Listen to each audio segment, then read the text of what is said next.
Morning. Am I audible there online? Yes, sir. You're audible, sir. Thank you. Thank you. Very good morning to our beloved Professor Dr. A.P. Gupta Saab, and today's special guest and special speaker, and our director, Dr. Madhu, and our colleagues assembled here and online scientists. We are put together 70 scientists, and here some are in the field and some available are here, and the rest are on the centers, and they are in the they are on online. And today we have assembled here to listen or interact with Dr. Gupta. He is a very renowned professor and multidisciplinary professor, and he is having interest in different subjects, mainly on environmental science and water quality improvement and air quality improvement, and basically civil engineer, and got into medical engineering and biological science. So he is having a multitude of subjects and interests. And while he traveled, though he looks simple and in weight wise, we had a discussion last night. I started with 35 and still I'm 45. Huh? So I'm not crossing that. So he looks simple, but otherwise he is very accomplished and very dedicated and committed professor with a lot of knowledge, and he's been recognized across the country and globe. And he has produced many students and scholars who are heading different institutes in the world, including in India, and many different departments are headed by his students, and he is wanted by many funding agencies, and he is member into the many committees, and he is widely traveling, though he may not be liking it at this age, but the compulsion makes him to travel to different agencies and different part of the country and different purpose.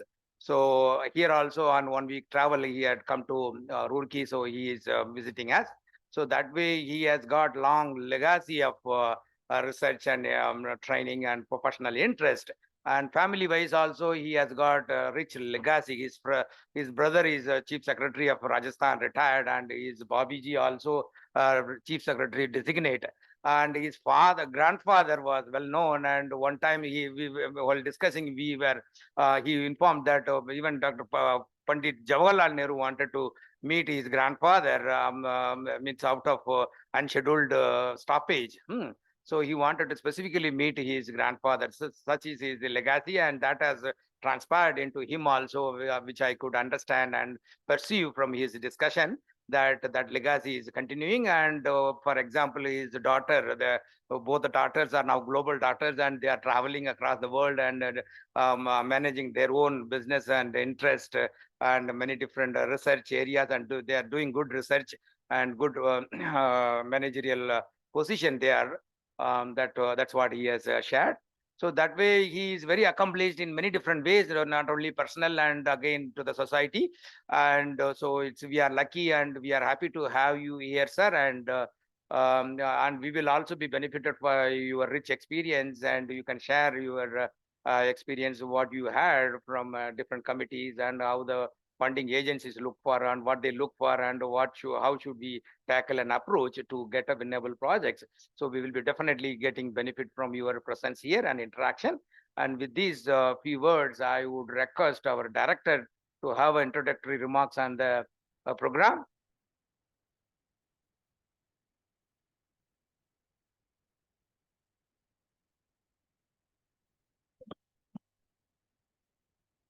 Sabka Namaskar, good morning.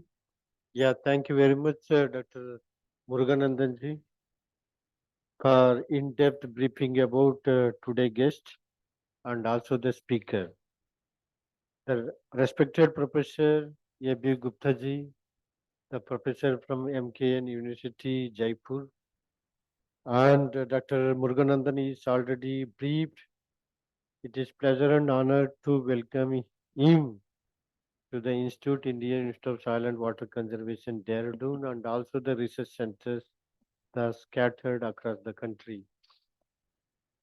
On behalf of my scientist colleagues, I request Dr. A.B. Gupta ji to highlight and share your rich experience related to how to win a external or good research project, not only from the national level and also at the international level. As an institute, we work natural resource management, particularly the soil or land and water and the vegetation, and also we work on the special erosion problem like landslide and landslips and mining area related aspects. And moreover, we are also much more connected to the community. We have already developed nearly 48 model micro watershed across the country that will be a model to the state agency for replicating and upscaling.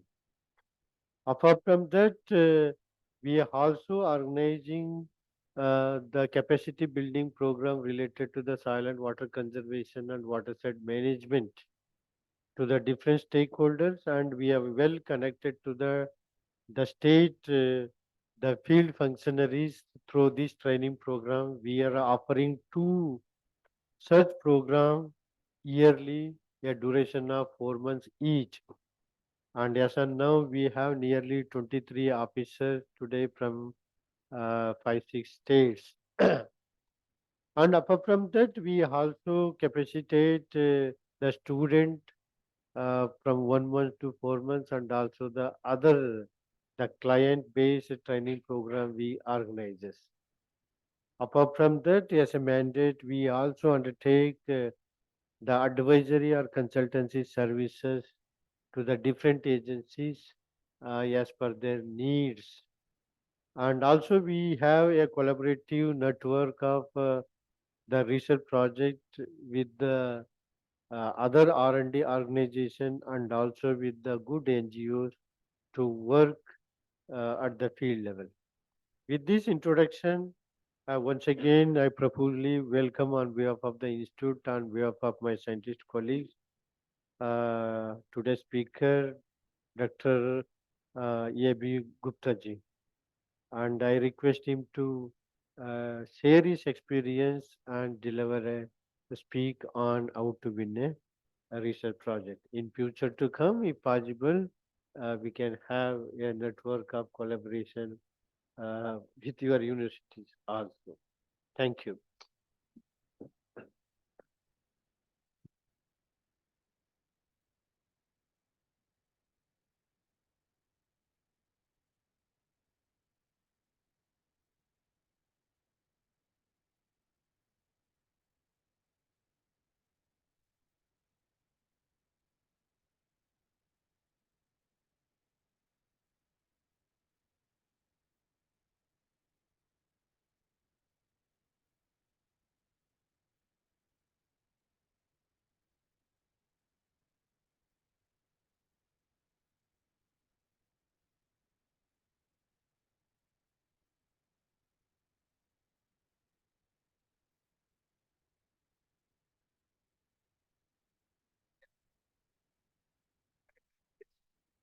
To be a better position because I can see all the people as well as the screen.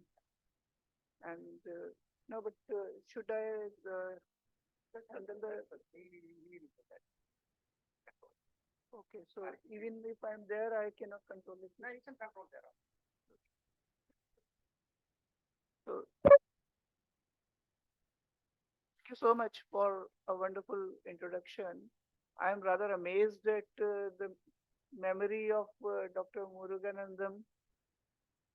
He met me last last evening at the guest house, and we were just discussing about various things. He asked about my family, I asked about his family, and he reproduced everything as such. So I'm rather amazed at his memory. I had a discussion with the director, Dr. Madhu, just before coming for the lecture, and we discussed a lot of things about one of the committees from which I've been coming from Delhi to Roorkee and now to this place. And this committee has an exclusive vertical on agricultural wastes, how to convert waste into wealth. And if that can be integrated with your programs, I believe you can collaborate with any institution in the country because people will be very eager to collaborate with you. You have a direct farm connect, and I was putting up with Dr. Srimali that we work in pot for our experiments. You work on plots for your experiments. So from plot to plot, that kind of a scale up is a dream for any engineering institution. Similarly, I was showing your director two headlines in Punjab newspaper because only yesterday our chairman of the committee uh, he addressed the gathering about agro waste to be converted to wealth. So two of the titles were अगर green energy को आगे ले जाना है तो अगर India को self sufficient बनाना है तो ग्रीन एनर्जी को आगे ले जाना पड़ेगा अगर आपको सिलेंडर की कॉस्ट कम करनी है तो which is a very appealing statement. And such interesting statements only can change the whole scenario. You see, we always talk about in such institutions improving the farm productivity, bringing new varieties, let those varieties be sturdy to the desired environment, kind of water quality, kind of maybe ambient temperatures. But we normally do not talk about the wastes which are produced from agriculture. And they're tremendous in quantities. And the scientists across the country, especially these CSIR institutions, they're coming up with amazing technologies which are on-farm technologies, where the machine runs with a tractor, converts the waste all into a maybe a biochar which is useful for improving the soil. Now the open burning will not take place. So many such things, bringing new products, new adsorbents from the waste, mixing waste with some other waste to create a value-added product. So many such things are being done across the country by Indian scientists, entirely indigenous technologies. And I sometimes really feel so elated that many of these are our students as well. Many of my students are, in fact, the present civil engineering head at Roorkee was my UG student. Similarly, there's one professor of hydrology at IIT Kanpur, the same batch, 1987 pass out, and same batch, Anurag Mishra is heading the civil department at IIT Jammu. So from one batch, 3 famous professors of civil engineering in 3 different IITs. And my students are spread world over, and I am proud of them. For any teacher, the first introduction is you should have produced good students who could serve the society. Ultimately, no science is useful. First of all, there is no technology without science. Science may be sometimes abstract, but technology cannot be, because when we call as technology as an application of science, application is for the human beings. So it should serve the society. And that is what I've been working upon for the last 38 years of my teaching. But my area is more of environment and health. But I'll try to relate it to your discipline to some extent. And that would be my motivation for this talk. And I would like you to interrupt me wherever you want to ask any questions. I don't love monologues. In 38 years, I've always told my students, you can ask me whenever you find something difficult to gulp. If you differ, fine, that's still better. And here it's a era of scientists, and you said that 8 regional institutions are also involved with the plethora of scientific community around. I would like to learn from your experiences rather than simply sharing it from one side, because I'm not into agricultural sciences directly, but I will try to attach all those health problems which we have tackled in the past, some of which are coming from the agricultural fields. Next, please.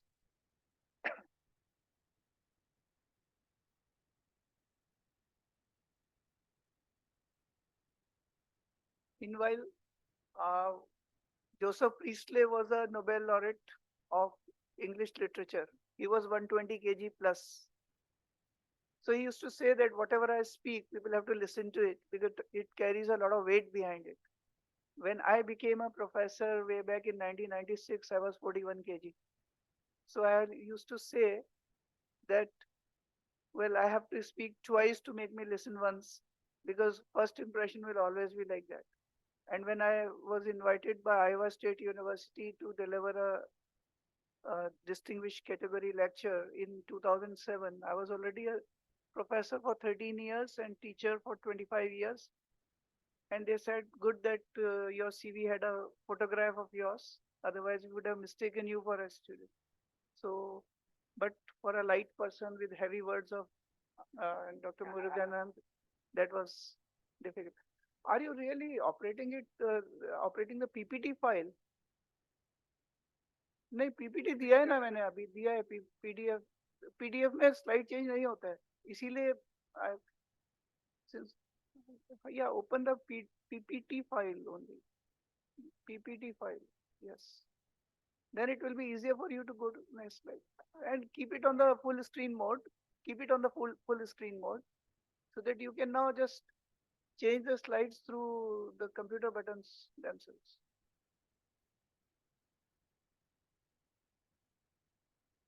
Or leave it like this, no problems. Just because that was showing only half of the slide, which was problematic.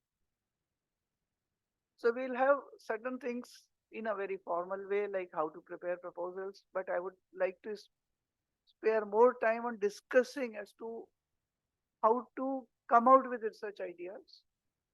And I'm sure any research ideas of you people, along with those of some institutions, would always be at the top priority.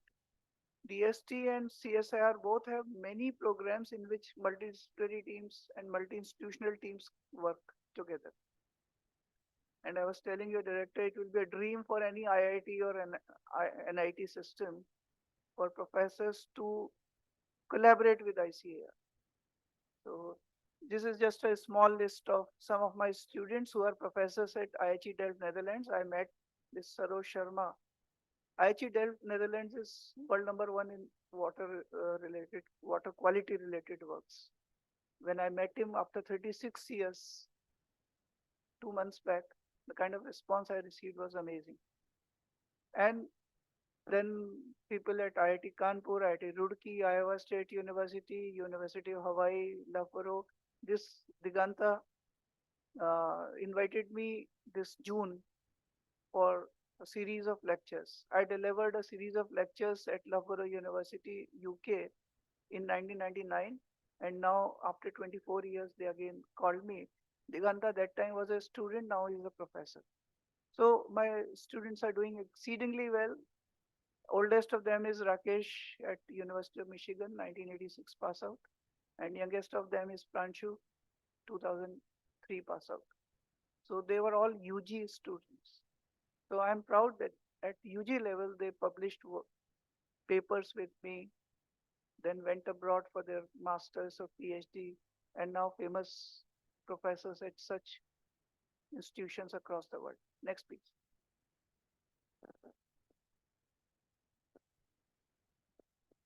Yeah. When we say that research proposal, as the name suggests, research, you carry out a huge literature survey on a very focused topic.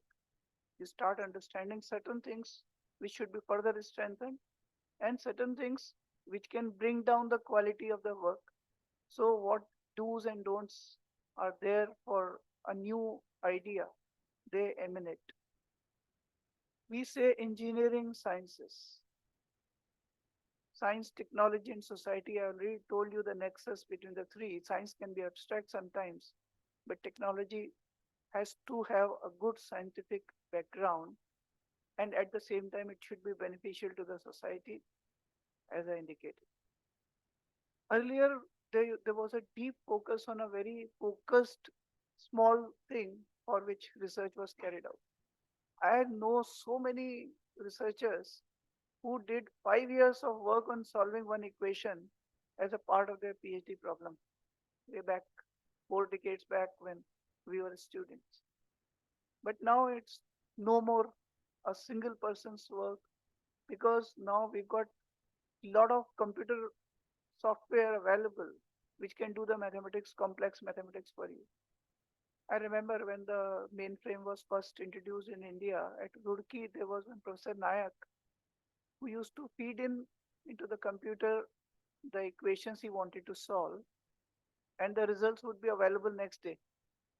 And the major onus was to ensure that electricity supply was available and there was enough cooling in the room for a computer to function. In fact, in 1986, I was in charge of the computer center at MNIT Jaipur, and our professor solved a 80 by 80 matrix on a system which was supporting only 5 by 5 matrix. Again, through a very intelligent software being made by him, algorithms were set. Now, such things are available which can be solved within minutes. So you have enough reasons to come out with your ideas and let your maybe students do the computation part for you to bring out new ideas.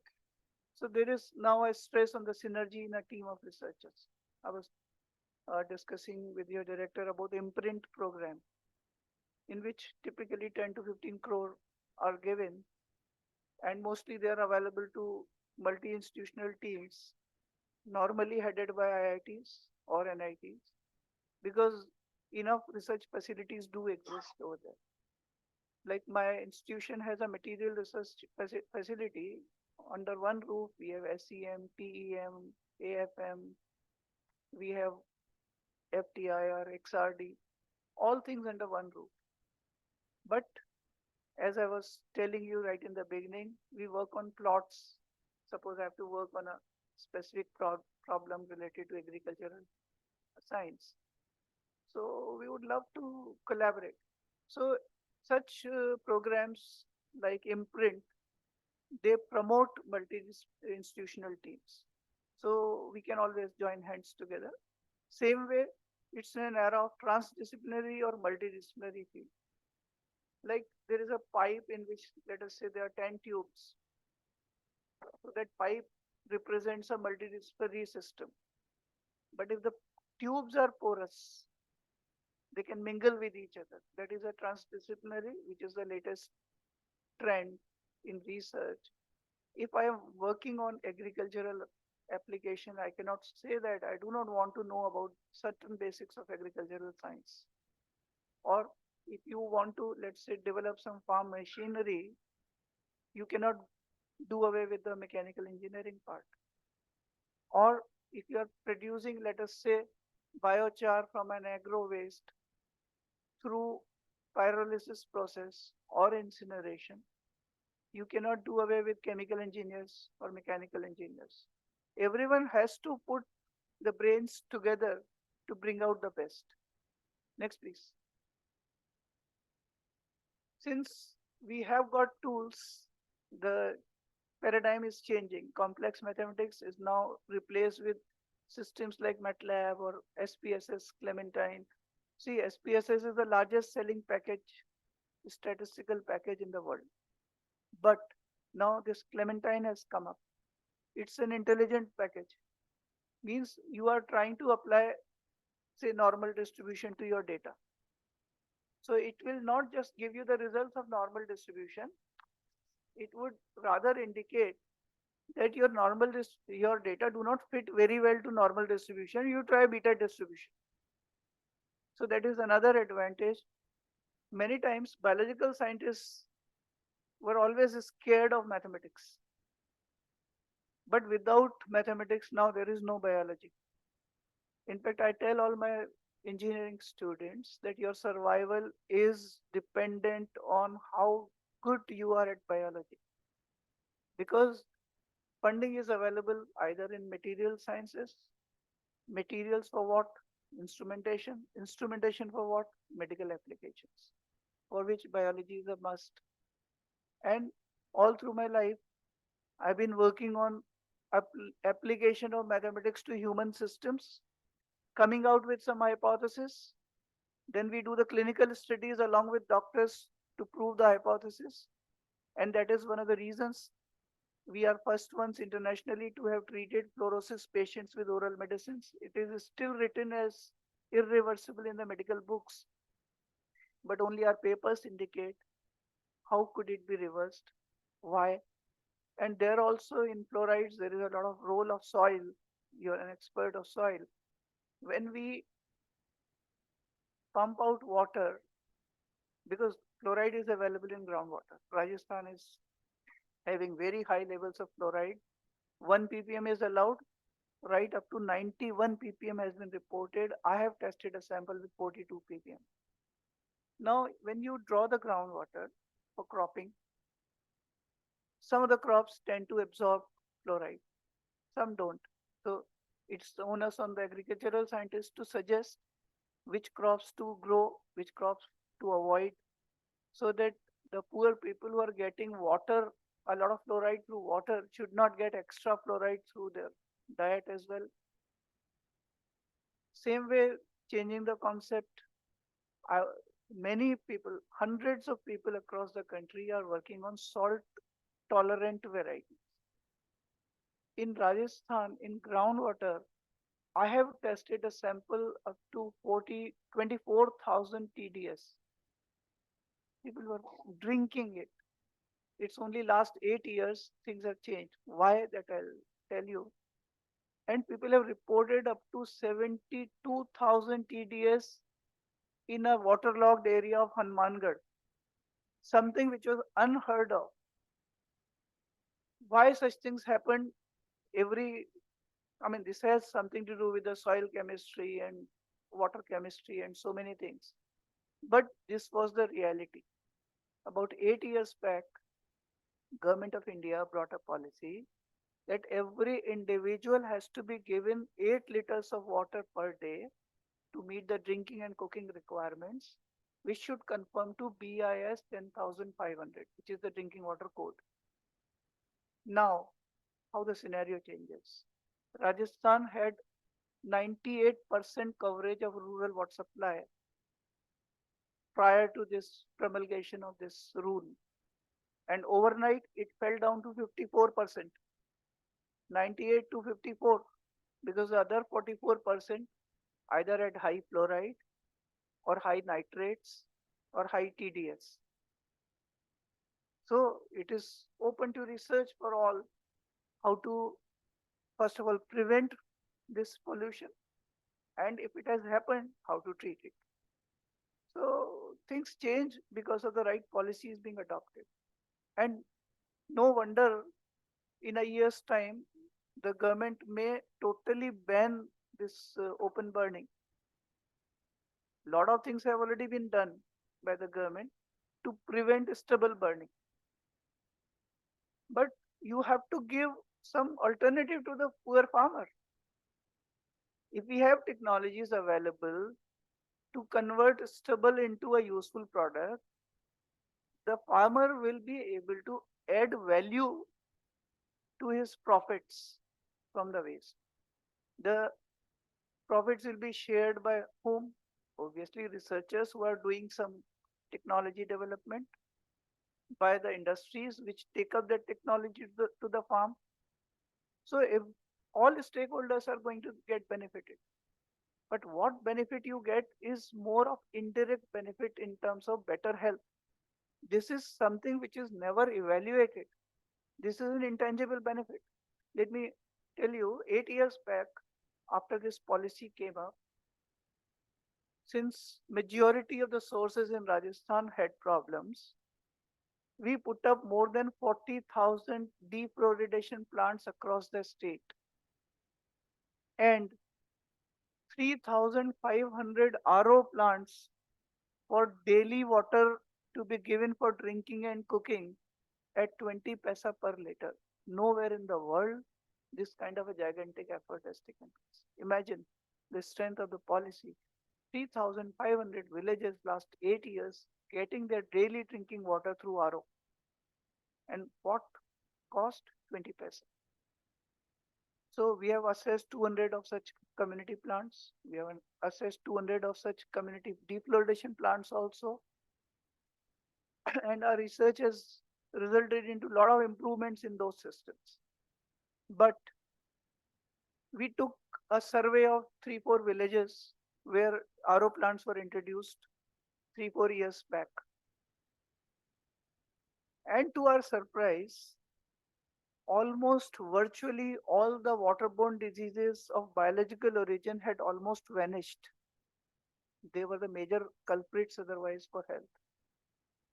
And the problems associated with fluorides diminished significantly. Now, if you look at the kind of cost involved in treating those patients, it would be much, much more than your technology introduced for prevention. And that is why 20 paisa per liter or maybe even 50 paisa per liter makes a lot of sense, because those poor people were otherwise into a very interesting trap. Poor people have little to feed themselves. They have lesser immunity. With the same environmental pollution level, they fall ill more often. They have to go and see the doctor. Many times pay the fee as well. Then they have to buy the medicines. So a good chunk of their salaries goes into their earnings goes into medical aspects. And then again, little to feed, less nutrients, less immunity. So it's a vicious cycle. This can be broken only through technology introduction. So right kind of technologies have to be there, and every big project essentially does have a social component. But unfortunately, what is the attitude? Because all such big projects are run by the government. And the problem is we want to think on behalf of the beneficiaries, on behalf of the rural people, thinking that they are not equipped with that wisdom. They are wise. They have a lot of wisdom with them. We have to use that wisdom and improve upon in a scientific way to get better benefits. But the wisdom, let it come from them first, because they are the sufferers. And it is very important. I have been into many of such expert committees where we go to for the public interactions of the big projects as support to the government agencies. Most of these agencies are governed by administrators who always say, "Arey wo formality puri karke aate hain." Why formality? You see, even if something goes wrong with 1 or 2 persons, the agitation may stop your project altogether. The smooth running of a project can only be ensured if the society is with you. So we have to develop that faith in the society. And that is what we look forward to if we have a collaborative program with ICAR, because you have a direct farm connect. We might be able to introduce our technologies in a scale-up manner. You see, a laboratory experiment may not all that be amenable to scale up. So those economics of scale up have to be assessed on a bigger system, facilities for a bigger system. Lot of challenges, but I will not talk about these challenges, because this is what I talk about when I am addressing a multidisciplinary team from chemistry, physics, biology, botany, zoology, geology. But all challenges are typically requiring a multidisciplinary approach. And like in this committee itself, I was telling your director to please collaborate with DST, get all the information about the latest technologies being developed. Most of them are developed in the CSIR laboratories, which are very well researched technologies, and they have a potential to change the farm economics altogether. Even for fisheries and other things, very good technologies have been developed. I'm into many of such committees of DST and CSIR, where we sanction such projects. And as the lecture proceeds, we'll discuss some of the individual technologies as well. But if your project has an environmental health component, it's of great benefit. Just to give you an example, in 1995 to 97, 98, for 3 years, we worked on nitrate pathophysiologies. How does nitrate affect human being? If you look at the medical books, and I'm sure agricultural scientists are taught about nitrate toxicity. Nitrate is not toxic, but if you ingest high nitrate through water, if it converts to nitrite in the body, nitrite joins with hemoglobin to make methemoglobin. The function of hemoglobin is to provide oxygen to the whole body. Methemoglobin can carry 40 to 50 times lesser oxygen. So if the oxygen is not available to the body, first symptom will be turning of the skin blue. It was found in infants up to 7 months. So it was called as infantile methemoglobinemia or blue baby's disease. In 1988, I was making a presentation. I was 4 years into teaching, and I had taken a part-time course in the university on environmental sciences because I wanted to know about biological sciences. My examiner was the then principal medical college. I made 2 hypotheses for nitrate toxicity. First thing I said that there is a body enzyme called cytochrome B5 reductase that has developed in Rajasthan because of excessive nitrates being ingested for decades together, which is preventing us from deaths because it converts nitrite back to nitrate. Nitrate cannot join with hemoglobin. So he laughed at me. No such enzymatic adaptations have been reported in the medical sciences. I said, please don't say that. Alcohol dehydrogenases is a common manifestation. In the Western world, they take 4 or 5 packs a day without any losing the control. But in certain communities, especially in the northern India, where it was a big no-no, हम कहते हैं सूंकर चढ़ जाती है. It has reasons because those communities do not have any alcohol dehydrogenases in their bodies. And it takes a long time to get it generated. So what kind of inducible enzyme? And I explained what is cytochrome B5 reductase, kya properties hai uski, and why am I projecting it. But second thing which I did was, which I said was that perhaps the doctors are misdiagnosing the cases. Now, I am telling as a non-doctor to the big person, principal of medical college, a famous medical college. Later on, he remained VC of 2 major universities, Rajasthan University and BHU. And he started off IHMR with John Hopkins collaboration. He was a great visionary. So I said, perhaps you are misdiagnosing the cases. He said, what is the reason for this? Why are you bringing out this hypothesis? So on transparent sheets, those days only OHPs were available. I had put nitrate contours on the Rajasthan map. And on another map of similar scale, I put the mortality, infant mortality data from the census. I superimposed the two. I had put in 45 ppm, 100 ppm, 250 ppm, 500 ppm, and 750 ppm contours. So wherever there was 750 milligram per liter of nitrate contour, infant mortality was much higher than that of other places. I asked him, can you deny this correlation? He says, well, I cannot say no. He stood up. 10 minute पहले हंसे थे मेरे पर कि ऐसी चीजें medical में reported नहीं. He stood up and he showered his blessings. बेटा मेरा आशीर्वाद है, तुम रिसर्च प्रोजेक्ट लेके काम करो, तुम्हें सक्सेस मिलेगी. So 95 we started working in Paladi and 6 adjoining villages of Viratnagar, Jaipur Alwar border. This Paladi village had more than 40% of the married ladies who had lost one or more children within the first year of its birth. And there was a joint family of about 50-55 persons that was losing on an average a child per year. There was not a single married lady in the house who had not lost one or more children within the first year.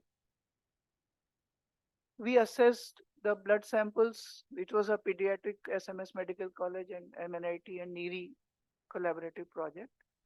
We assessed their water samples. And just to simplify, for the first time in the world, we told that yes, cytochrome B5 reductase is able to defend up to a certain extent. What was that extent? We brought it out mathematically from the results. We implicated nitrate for recurrent stomatitis, छाले होना, recurrent respiratory tract infections, जबकि ingested पानी से respiratory tract infections को किसी ने correlate नहीं किया था. Again, we applied a lot of mathematics to it.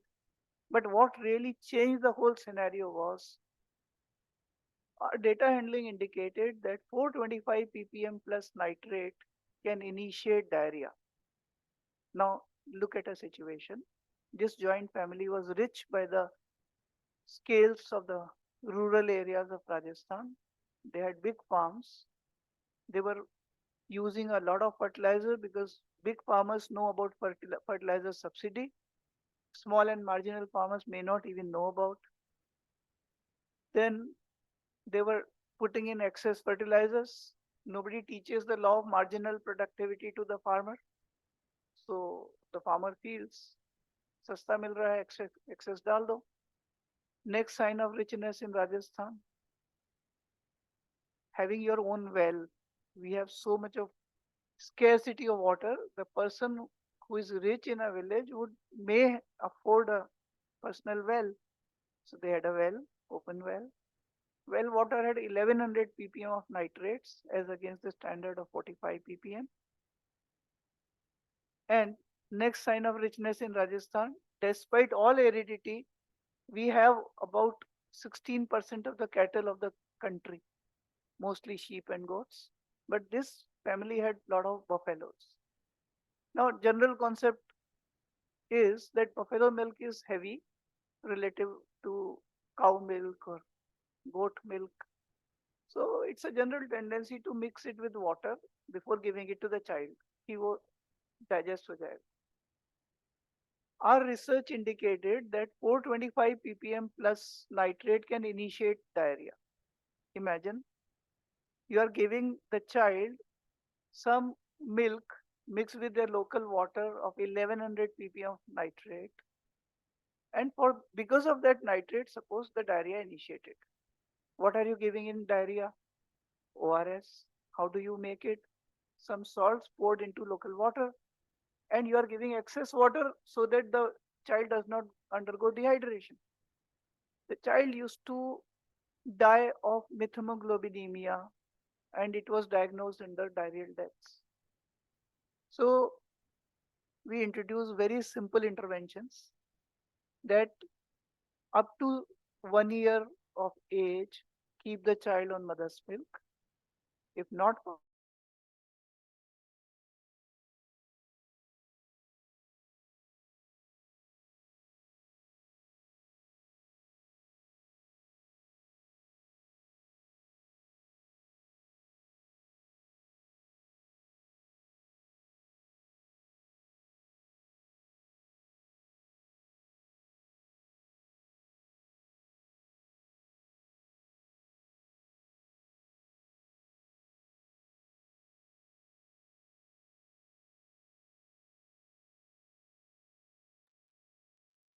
Hello? Hello? Voice is not coming, sir.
Hello.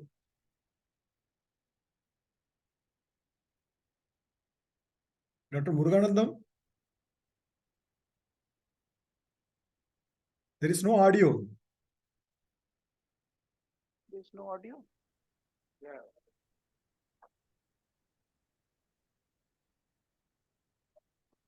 Now it is okay? Yeah, now it is okay, sir. Yeah, please. Thanks for confirming. So if we talk about, as I said, I mean, how do they take samples? They would go near the bank, and especially at a polluted location. Like there was a very famous temple in Kota, which was discharging its all wastewater into Yamuna River, Chambal River. They took samples from there. It is not river water quality. Because river has its own way to regenerate or rejuvenate, and the stations are located in a manner that they represent the average river water quality in the right manner. A better thing will be explained when we talk about air quality monitoring. The Pollution Control Board takes pride in saying that 33 out of most polluted 40 cities of the world are in India. I don't know how can you be proud about it, but they say it. And in a NGT organized workshop, I was all, very strong in my words because the member secretary of CPCB was present, the scientists were present. So I asked them, where have you put up the monitoring station? And it was right at the side of the road. Why? Because electricity was available easily. They put up their monitors. Then I asked them, what are the requirements of putting up an ambient air quality station? It has to be at least 30 meters away from the nearest source and 10 meters up. And by the time this road pollution goes to that station, it will be fairly diluted. But you are using the Western equations all for making the air quality index. So you are comparing basically, it's comparing a goat with a lion for no reason. You have to, maybe through mathematics, you put it, what will be the concentration at the ambient air quality station if you did not place it rightly. Or at least don't bluff people that we are in a place where it is difficult to even live. And that is why when Obama came here, he came with his all respiratory aid along with him. And scientists are crazy. US scientists are absolutely crazy. They calculated that the time for which Obama did his breathing in India, in Delhi, he lost 6 minutes of his life. What crazy. You see, you have to understand that what is the science behind it. And what I'm telling you is all truth. This is how the stations have been kept. And I've been very vocal about such things because the advantage with us is we are teachers, we are researchers. We don't have any fear from anyone. We tell this thing to the minister, we tell this thing to the administrators, we tell this thing in front of NGT as well because they organize workshops. So there we have the right platform. Otherwise, the government officials come to us and say, sir ये NGT ने कहा है हम इसके against तो नहीं जा सकते. मैंने कहा ये गलत है ये चीज. Anyways, so they gave us the data of Chambal for 5 years. And I made my presentation in front of the chief secretary and the principal secretary that there is not a single accident of BOD any time in 5 years in Chambal River when we look at the data from the stations set up by CWC. So problem lies somewhere else. The principal secretary's words were, sir, don't open the Madhumakhi ka chhata, Pandora's box, there'll be problems. जो NGT ने कहा है उतना ही करके देना है हमारे. मैंने कहा वो genesis तो देखना पड़ेगा. You'll have to understand as to why this has come up. So we started assessing the data. Now you are all secondary data, Pollution Control Board data, but fairly good systems, because now they've got online systems which are less prone to human interference. Interesting thing is 5-year data of Chambal River in terms of organics, nitrates, pesticides, all we plotted. And the peaks for nitrates, pesticides were all coming on the same lines, same verticals, means there was a same source for them, and which was agricultural runoffs. It was not the point pollution. We tried to do a quantification of it, and we proved that this is the major culprit. Then there were 33 different streams that were meeting in Chambal. We identified the 4 culprits only and took measures on them. And a lot of such calculations, and we made a report. The judge in the NGT bench, he really literally flashed our report in front of the audience, saying that this is the kind of reports we require. Last 10 years, 3 committees were made. Every committee said STP ko tighten kar do, CETP ko tighten kar do, because we only think about tightening the industries because probably that gives benefits to the government officials. But we never look at the genesis of the problem. So we said that you have an integrated pesticide and fertilizer management program for the farmers. And then 33% of the area was not covered under sewer line. So you have a fecal sludge management system rather than simple septic tanks. Out of the 4 streams which are polluted, we asked them for certain measures to bring out a thing.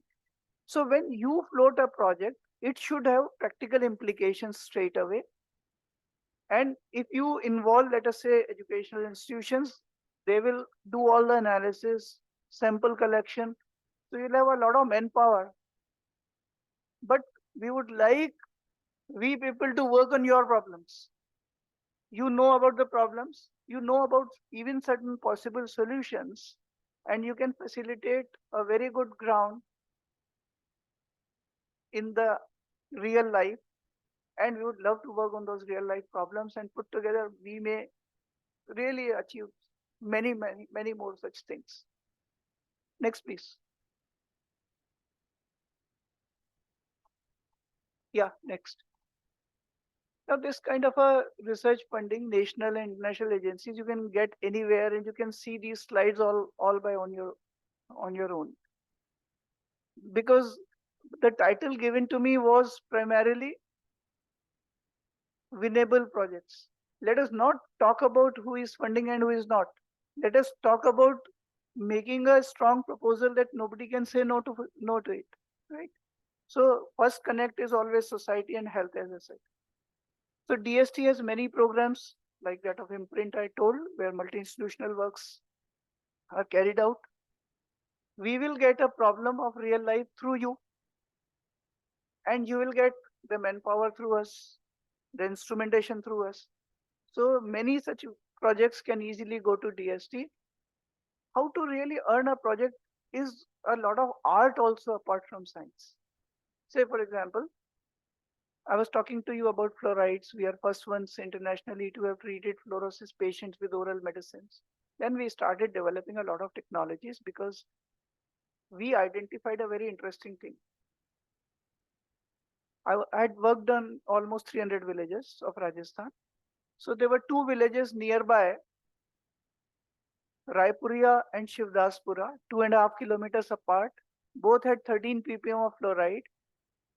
But in Raipuria, very severe patients were available with bent up backbones and then deformed bones. In Shivdaspura, only dental symptoms. So I was wondering as to why this was happening. And I was reading a WHO book on aluminum toxicity, and suddenly I felt that probably aluminum is aggravating the problem. Now for defluoridation, we use aluminum compounds only. And this, once we proved this hypothesis by our works, health works in 48 villages, that aluminum aggravates the osteosymptoms caused due to fluoride. हड्डियों को aggravate करता है symptoms को. At the same time introduces neurosymptoms because aluminum is a neurotoxin. A new dimension came up.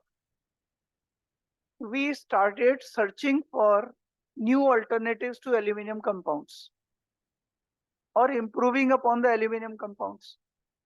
So in the process, we found that a better work will be done if we replace alum with a polymeric substance called polyaluminum chloride. Without aluminum also we have developed certain things, but why I'm saying is how to get a project. So Aditya Birla was producing a lot of polyaluminum chloride. We worked on comparison of alum and polyaluminum chloride for defluoridation. Then came out certain results, and we thought that we should improve the polyaluminum chloride further. So we produced a series of 3 more polyaluminum chlorides, which worked much, much better than alum. And why did we get the project? The vice president of Aditya Birla also came during presentation to the DST committee. So this is how you win the project. He says all our facilities are available for them to work on. And the manpower which they are getting, well, that is meant for, say, conducting a PhD as well. But our manpower will be also made available to them. Immediately we got the project. Another project which we received was in a Andhi village, about 60 kilometers from my institution, where we introduced certain technologies to minimize the waste and tackling the small waste, not very high end research technologies, vermicompost, vermifilter for treating the PHC wastewater, the anaerobic composter as well, just to make comparisons between various interventions. And 5-6 such technologies we introduced. The Sarpanch gave on his letterhead that I will provide 10 lakh rupees as a support from Panchayat. And Sarpanch came along with us for the presentation. And DST committee says, well, how can we deny when you could motivate even the Sarpanch to write a 10 lakh support for yourself. So we got that 1.6 crore without any difficulty. We have floated another project worth 2.5 crore, where the Sarpanch has given us 15 lakh support. Why? Because we have a good faith, or they have a good faith in us. That project is on integrating personal hygiene with environmental hygiene for a better health for all. Because we have to distinguish what is the ailment due to lack of environmental hygiene. Merely conducting a program of vaccination cannot prevent people from all the diseases. And there comes the role of environmental science. Just like I was telling about agricultural this thing, wrong practices can lead to nitrate pollution, wrong practices can lead to pesticide pollution. Another interesting thing related to Punjab. Every time we talked about cancer patient coming from Punjab. In fact, Bikaner has a very good hospital on cancer, and a train goes to Punjab, from Punjab to Bikaner every day, carrying some 40 plus patients. And this is called as a cancer train for almost 3.5 decades. But it came into limelight when Amir Khan projected it in one of his programs, TV programs. Anyway, it has come to the limelight. And we always thought that it was due to the pollution due to pesticides. Mostly it is, yes, but there are certain areas in Punjab where radioactivity is found. that is also aggravating. So as a member of 2-3 committees of DST, I had proposed them to go for an extensive assessment of radioactivity in the water sources of the country.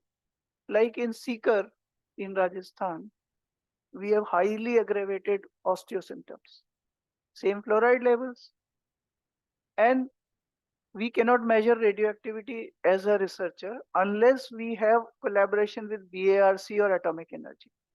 Nobody else is allowed to measure radioactivity. So what we did was we are doing our ICP analysis of water samples of the salts which were deposited on RO membranes. We found a very high uranium, but that does not ensure radioactivity, you see. But we had the breakdown components also available because ICP will tell you all the elements present. So indirect way, we could understand that there is radioactivity. Now we are collaborating with Atomic Energy Jaipur office to prove this hypothesis. So this is how hypothesis should be framed from your personal experiences, observations, and then converted to a research problem. Then have the right team of multidisciplinary strengths to come up. Like 3 days back, there was a presentation from NIT Nagpur, from agro waste to various products. That fellow brought a team of 11 persons for presentation, out of whom 5 were from different industries. Now 5 industries holding particular patents, they are ready to collaborate to improve upon their products. 6 researchers who have individual personal patents on different technologies are interested to work with the industry to improve upon their products. So once they are coming as a team, nobody can deny them a project funding. So that is why, I mean, we would enhance our chances if we collaborate with you, to be very frank. So it's a win-win, and that is the way of earning good projects. Next, please. Next slide, please.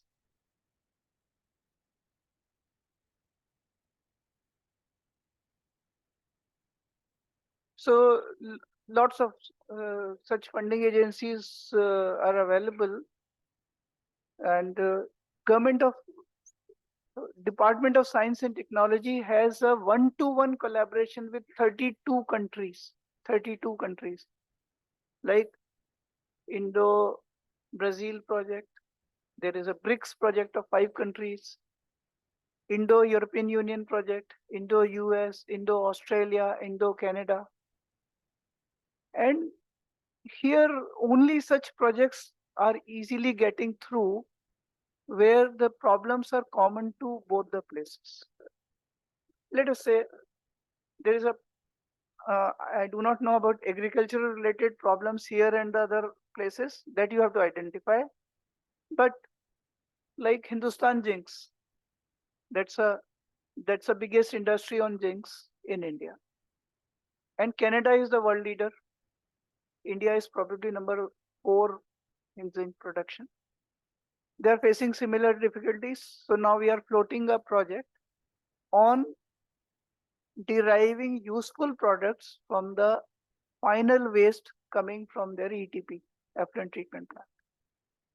So it will again be a win-win. We'll get their strengths, they'll get our strengths, both from research as well as actual problem point of view. So any such problem that can be thought of gets very easily recognized in these things. The most competitive are Indo-US and Indo-European Union because typically all researchers who are working, they have one visit during those 3 years. So would like to visit those places. Unfortunately, rather than many times, I mean, such things also do prevail, but many like Indo-Russia or there are some certain things with Eastern Europe, the Indo-Spanish program. Here, the competition level is much less. So if you can identify a problem, which is common to the two countries from your area, and incorporate a couple of institutions. Very easy to get a project, not much of competition. Australia has a lot of things similar to that of Rajasthan, but not, I mean, always, because my frame of mind always revolves around Rajasthan, because we've been working on Rajasthan, in Rajasthan for 4 decades almost. Then any projects that involve women scientists is given the highest priority. So when you float a project, make it a point that madam gets a chance in it, to strengthen your chances of getting the project. That's always preferred. And if the lady is the PI, you get your chances enhanced. And if the lady is a PI from Northeast, chances are further enhanced, because this is the mandate of the Government of India. All our committee members are briefed about it. No bias on quality. However, if you get a project from a doctorate degree holder from a Northeast, a lady, that should be given an edge. So it's a 19-20 ka difference, but that is given a preference. And especially in international programs. You see, I was pulled by many IIT professors. I was on the other side of Indo-European Union on the selection side for the first phase. During the second phase, when we had a meeting, only our chairman and I was asked to speak for 10 minutes. There were 30 Europeans in that meeting. And they said, we would like to collaborate with you. Your ideas are very interesting. So IIT Kharagpur and IIT Bombay teams, they tried to pull me on the other side of the table to collaborate with them. I am always very blunt about it. I don't want to be the PI. No file and money, no finance, no file I would like to handle. So I would like to be the co-PI, and I'll provide all the technical support.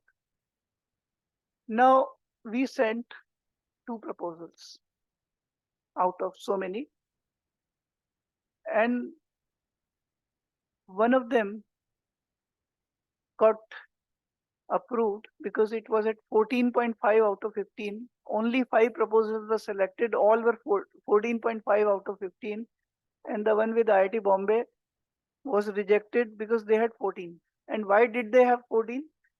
They did not have any lady researcher in the team. And it was pointed out.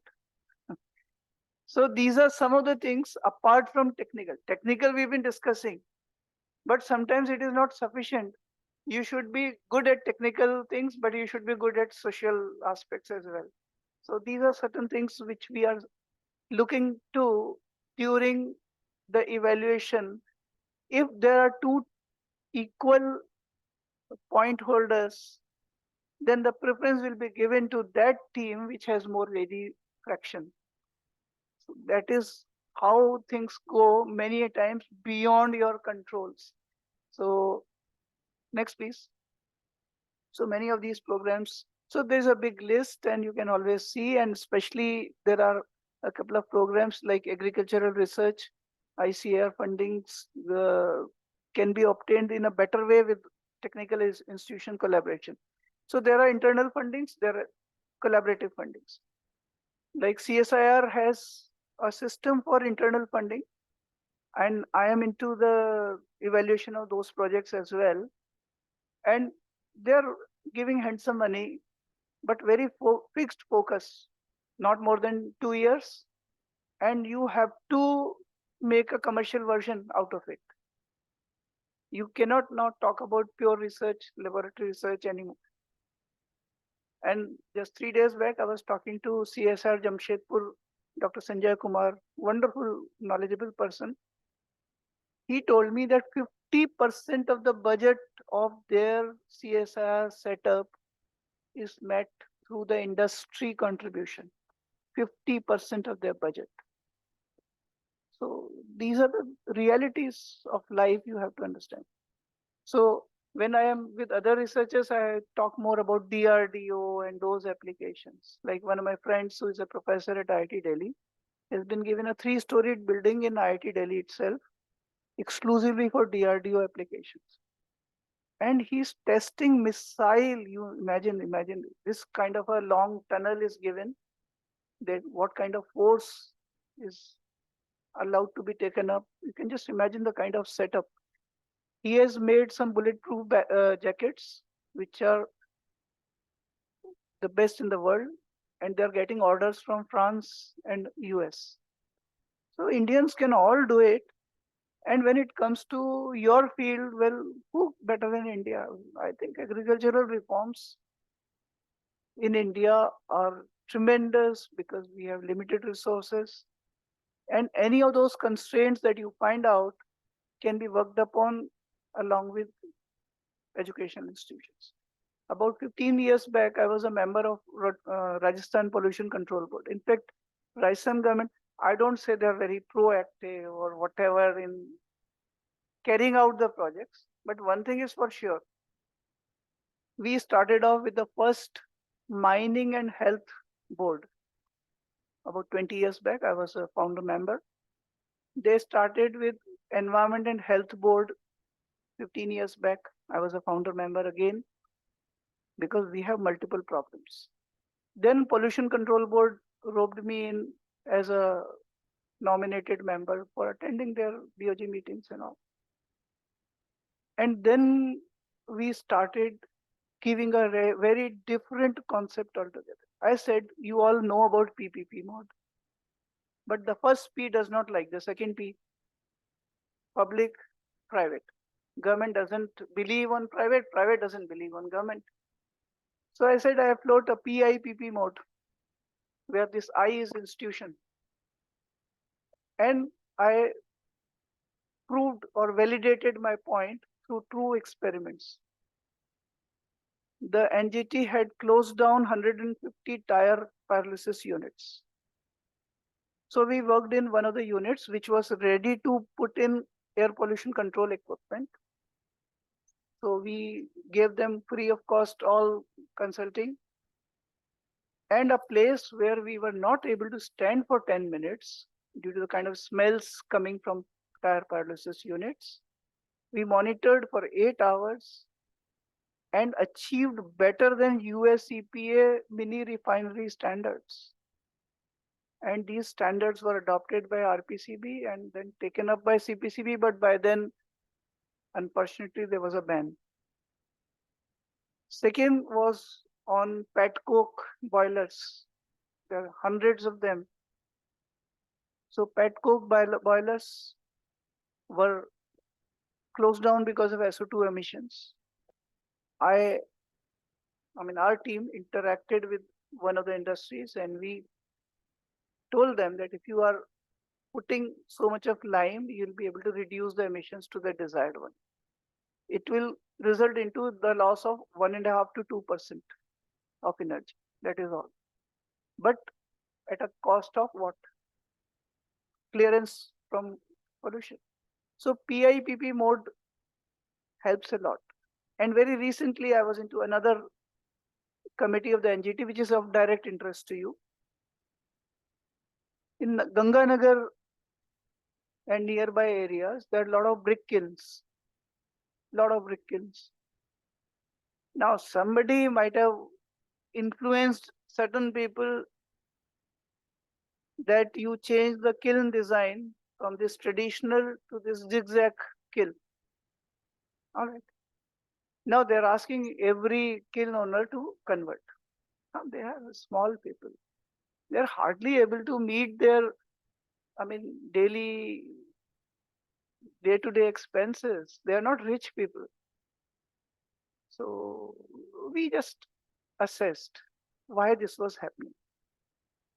Lot of agricultural residue after drying up is used as a fuel, as a supplementary fuel to whatever they're using. Now this is in a crude form, dispersed form. So very low efficiency of burning. What I assessed was about 1/3 of the kilns were still able to meet the stricter standards that were imposed with the traditional technology also. It means there was nothing wrong with the design. And what zigzag design does is it captures some of the particles, soot particles, and hence it is within the limits when it is going out of the stack. I said, you change the fuel first. You give them briquetting machines, let them burn briquettes rather than loose form of agricultural waste, because they are doing a favor on you, otherwise it would have been burned into open. We all know stubble burning, open burning. So open burning की जगह अगर वो brick kiln में जा रहा है तो anyway it is a help to the environment. And then if you make briquettes of it, then automatically the particulate pollution will be much lower and they might still be able to comply with the existing designs. So those experiments are going on. And in Punjab, some people are doing it. So we have asked them to take Punjab people, help from the Punjab farmers, rather than closing down. Because I was very strong in this view as a member of the Pollution Control Board, that closing down the industry is not a solution. And the same thing is happening, like for stubble burning, since I met Shrimali ji, who is an expert on remote sensing GIS. A lot of projects are going on for tracking the plumes coming from open stubble burning through remote sensing GIS applications. And a lot of works are going on in the country for source apportionment of air pollutants. Means how much is coming from where. And you'll be surprised that the fraction coming from stubble burning is very low. Unnecessarily, they're pointing fingers on the farmers. But nevertheless, it should be stopped. Not for only this reason of air pollution. Why air pollution is taking place? Does anyone have installed that Samir app onto your mobiles? You download this app, you can see online air quality across the country of hundreds of cities. It is by CPCB, Central Pollution Control Board. And without thinking, I open the app, especially during the winters, and tell them that this will be red, all Gangetic Plain. That would be red. Not because pollutants are more, but because pollutants are confined due to thermal inversion. Now you cannot change the whole ecology. Though I have suggested the CPCB member secretary one trial to be made, which is mimicking the nature. The winter rains, Mawat as we call it, they happen just once every winter and the environment becomes clean. I said, you do artificial rains 2-3 times and bring down the pollutant levels. Maybe can be tried, but yet to be proven. But agricultural burnings are an issue through which you can easily get a project. Next is we monitor the pollution for routine parameters. What routine parameters? Particulate matter, NOx, sulfur dioxide. We have to have certain specific parameters as well. Say, for example, one of the projects that was proposed during this previous evaluation meeting of ours was turmeric waste to be converted into certain things. So I just told them informally that you get your emissions monitored, because it may have certain volatiles which may not be, which are specific to turmeric. Why? My daughter was not well. We took her to a Vaidyji who was 87-year-old. He suggested a very interesting thing. कि गरम कोयले पे छोटा सा थोड़ा सा हल्दी का पाउडर आप डाल दीजिए and inhale those vapors. It will open up all your respiratory system. And it worked. So I just told them that please try to see, so that whatever, if you are doing pyrolysis or whatever, just don't monitor it for particulates, NOx, sulfur dioxide. Find it out for volatiles as well and strengthen your air pollution control system accordingly. Now such things may come up from, again, only agricultural scientists. You produce so many medicinal plants. In fact, I was looking through my grandfather's books, and I found a very interesting thing of हवन विधियां. हम लोग आर्य समाजी हैं. उसमें ये लिखा है किस तरह के बीमारी में, किस तरह के वन में बैठ के किस सामग्री के साथ हवन करें. It was inhalation therapy.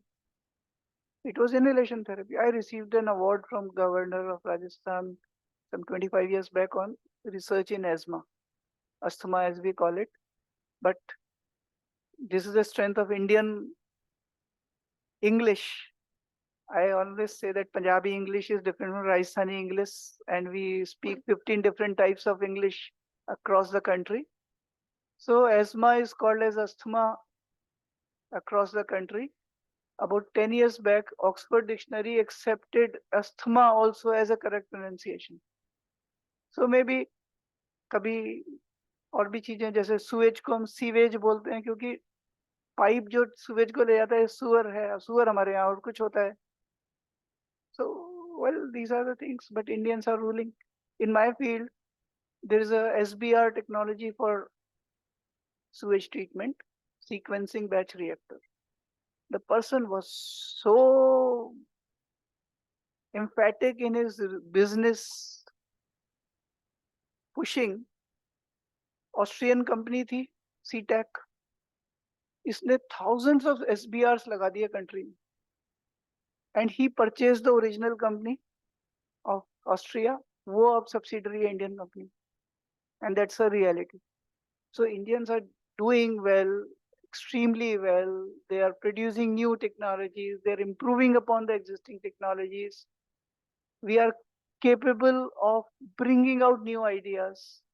So it's the new ideas only that bring you project, nothing else. But the new ideas have to be supplemented with those small things like women scientists being involved and health being involved.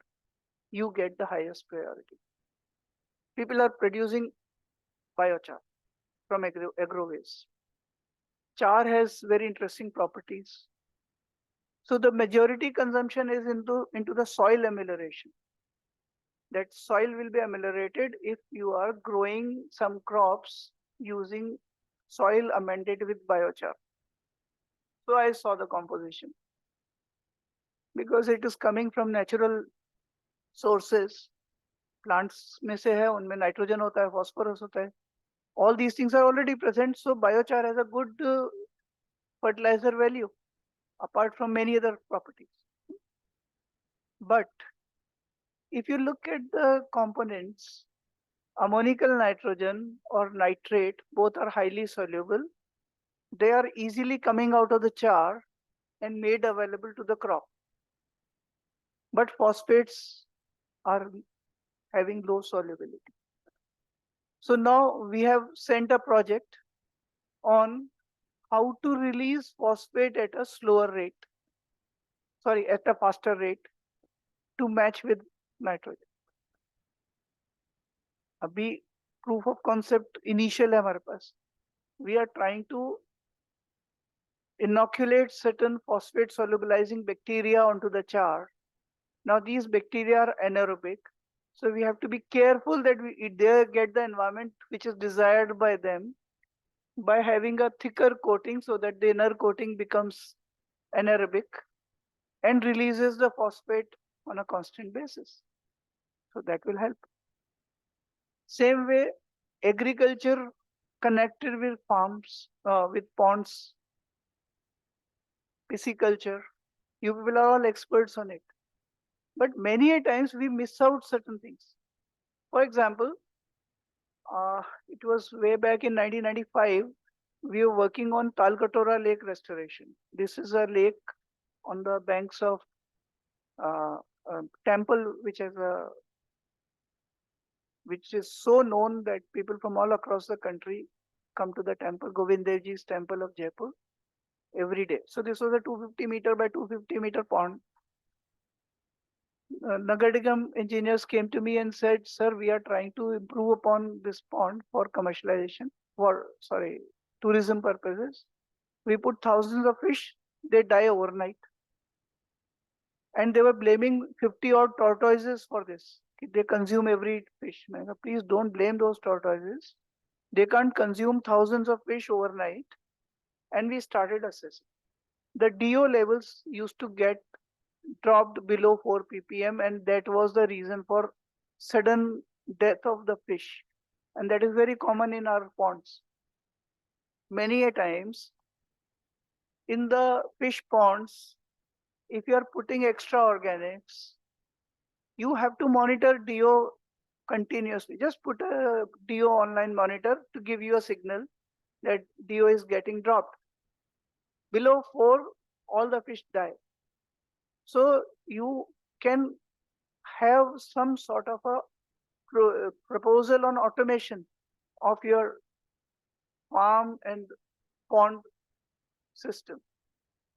I was very happy to know about that you have already constructed wetland for sewage treatment. Now, these constructed wetlands, we have a ongoing project of about 4.5 crore with NIH Roorkee, IIT Bombay, and IRMA being the partners. I started working on constructed wetlands in 2009. This is called as a rural technology because it requires a lot of surface area.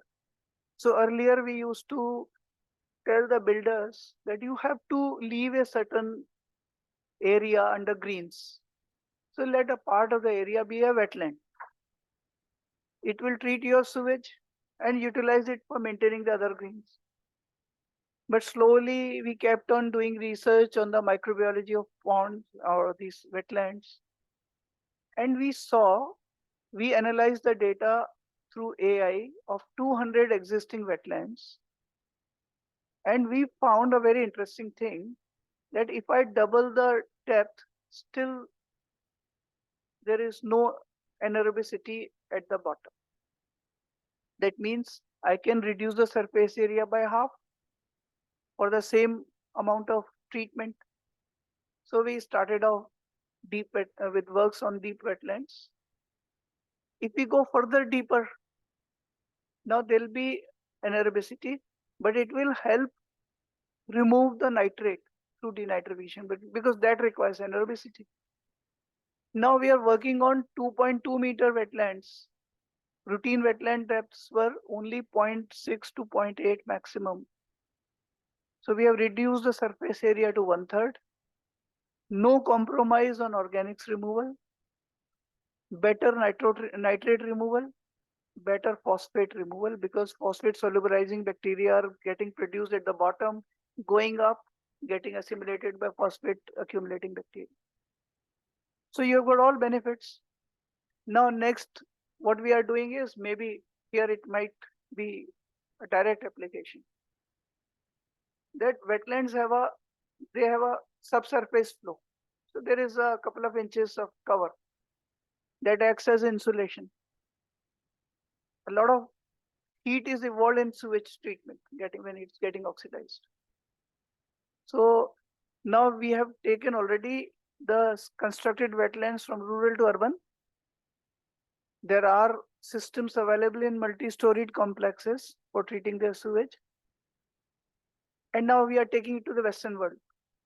NDSU, which gets up to -30, -35 temperatures, they just hold sewage for 2 months to be treated once the temperatures are all right. So a trial wetland, one of my students is getting installed because we want to entrap that heat. Now, these systems have a lot of applications connecting to the farm. Wetland systems are better than your pond system. We are putting one pond wetland system combined in Andhi village. I was telling you about that Andhi village. We are producing 5-6 technologies. So what we are doing is, we are lifting the grey water from the pond, which is coming through the drainage from the village. We have put a wetland at the border. Abhi to pilot hai. We'll pump up the pond water, pass it through wetland, which gets treated, and coming back to the pond. So no water is lost. And slowly we want to assess the change in the water quality of the pond we expect that this pond is on the banks of a temple जहाँ आसपास के 10 गांवों के लोग आते हैं daily. मैंने कहा ये टेम्पल का एरिया हम इतना खूबसूरत कर देंगे आपको and smell free that you will love it. So many places in agricultural such I have seen a lot of projects on agricultural connects with pond systems and pisciculture in Telangana, in Andhra Pradesh, and they've been working very well. So all such research projects you can put on your trial farms to be upscaled to actual fields. And many institutions like that of ours can collaborate with you to assess how much to put, what, under what conditions. We can help you in pond automations, your warning systems, all those things we can provide. अभी हम लोग development alternatives के लिए pond के साथ attach full scale system में कर रहे हैं. So, see, I mean, till I can work, I'm trying to collaborate with as many people as possible. My whole aim is to produce more team of researchers, big team of researchers that has a tendency to provide solution rather than only talking about problems. And one such center we are trying to establish for waste to resource on a bigger scale in one of the MRFs, material research facilities. India में 4 create हुई हैं, उसमें एक जयपुर में. That is not related to agriculture, but my dream is to have a separate center for producing value-added products from agricultural waste, because that has a quantum which no other waste can match, and it is all organic thing, lot of energy in it. I was again talking to Dr. Murugan yesterday that bagasse used to be a very big nuisance some 2 decades back. गन्ना के farmers के लिए क्या मतलब सारा environment खराब कर रखा है. Because we were searching for biodegradation of such difficult material. Then somebody thought that why can't we convert it into energy? Now last 2 decades, 5 to 55 megawatt power plants are available in the sugarcane belt of Maharashtra and Karnataka, where the farmers are giving energy to the grid. And these are the things which will bring the total transformation to the society and to the country as a whole. So I can only request you people to come out with such problems. Next, please. Quickly, chhod sakte hain hum. So there are so many international organizations I've already talked about. Next, please. So most important thing in research is to see what others did not observe. एक German proverb है, talent hits a target which no one else can hit, but genius hits a target which no one else can see. वो target ही नहीं देखा उन्होंने. वही targets देखने हैं हमारे को through our experiences. So the important thing is research is to indicate what has not been reported earlier, what is the novelty. Next, please. A good research project identifies the gaps in the existing literature. Then what are your strengths to fill up this gap? What are your, how will you fill up this gap? The steps to go towards it. And always add industry or social partners. For you people, involving a sarpanch is very easy. For us, it's not all that easy. Still, in 2 of our projects, we could involve the sarpanch in providing us 10 and 15 lakh rupees. Because DST loves those projects which are approved by the industry. Industry ऐसे किसी को पैसा नहीं देती. But when it comes to villages and village sarpanch, they are thrilled about it. मेरे को पूछते हैं कि सर आप क्या करते हो, कैसे you involve them? मैंने कहा I involve them through doctors. because health is always a problem. So whenever we used to go for our research projects, पहला चीज कभी भी हम project के बारे में नहीं बोलते थे. Normally pediatric projects थे. Thank you. So pediatric projects हुआ करते थे. So we used to assess children, general health checkups करते थे, उनको दवाइयाँ लेके जाते थे. And then the kind of rapport we used to establish with them used to help us in taking them as a research sites. For you, it's very easy. You already have a rapport with the farmers. Why should they deny you? And Panchayati Raj, 3,364 crore for the last 5-year plan were allocated to Panchayati Raj, with 5 crore to each panchayat to introduce a innovative technology. And most of this money is returned back. Why? The fault is ours, not theirs. Can you expect only panchayats to come out with such breakthrough technologies? You have to initiate the technology, but at the farm level. And they can easily give money from there, apart from your own money. And that is always loved by these agencies which are funding, be it international or national. And अभी तक भी मैंने कई साल से हूँ मैं BRICS वाले में. Brazil and India have a lot of common problems of agro. Not a single project on agro has ever come. So maybe you can think of expanding your horizons to the international communities. Like Thailand, a lot of common problems. And Indo-Thai projects are easily obtainable. So how to find a partner who is ready to part with some money, which may be 5 or 10% of what you are asking from the DSC. You are asking for 2 crore. Try to identify or get 20 lakh commitment from somewhere. It may be from an industry which is supplying farm equipment maybe. So next please. So next, usko 3-4 बार कर दीजिए. So you have to define your objectives, provide an experimental plan to achieve those objectives. Next, what is the possible outcome? What are the steps towards that outcome? Next please. So you are not allowed to get sidetracked because they have very strict time limits, either 2 years or 3 years maximum. Next please. So your path should be very well clear about these steps. Next please.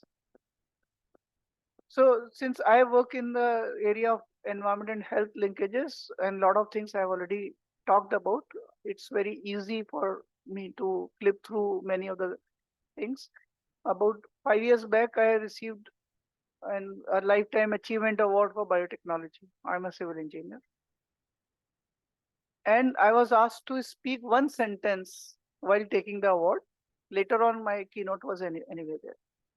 And in front of me, there was a father of green chemistry of India, one ex-director of CCMB and professor of AIMS, 80-year-old, who introduced many things on biology to the country. Other side was radiation physics expert, internationally known.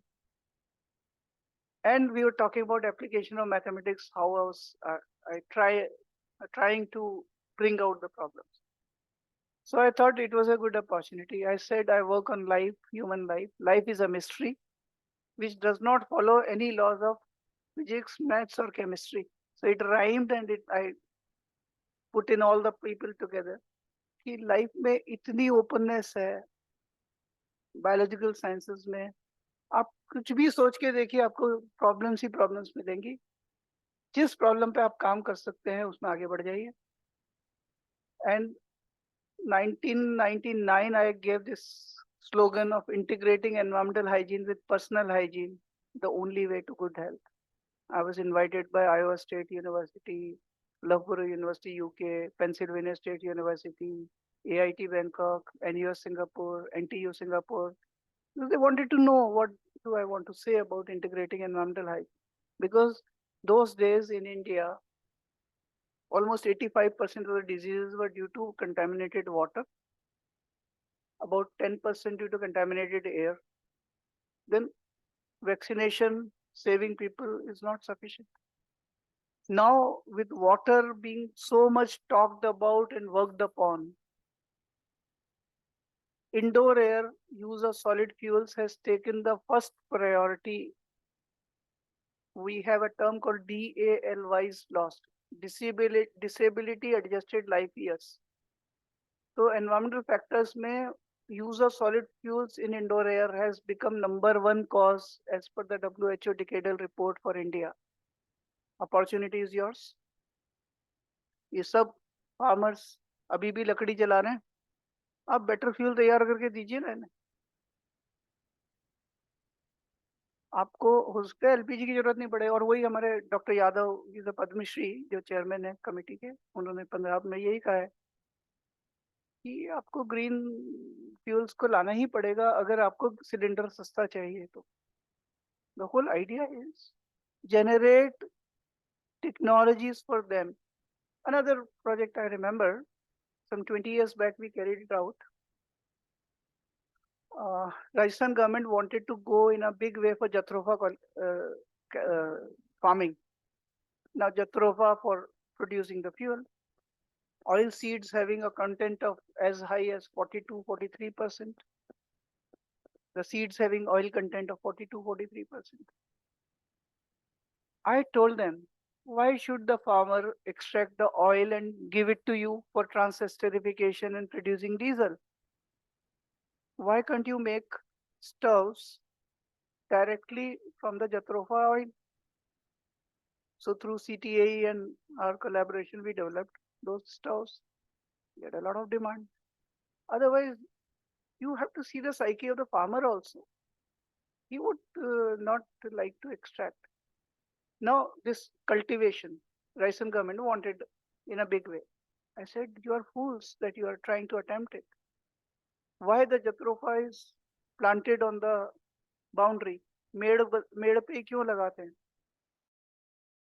बकरी इसको नहीं खाती because that's a smart animal. It knows that it has hepatotoxicity.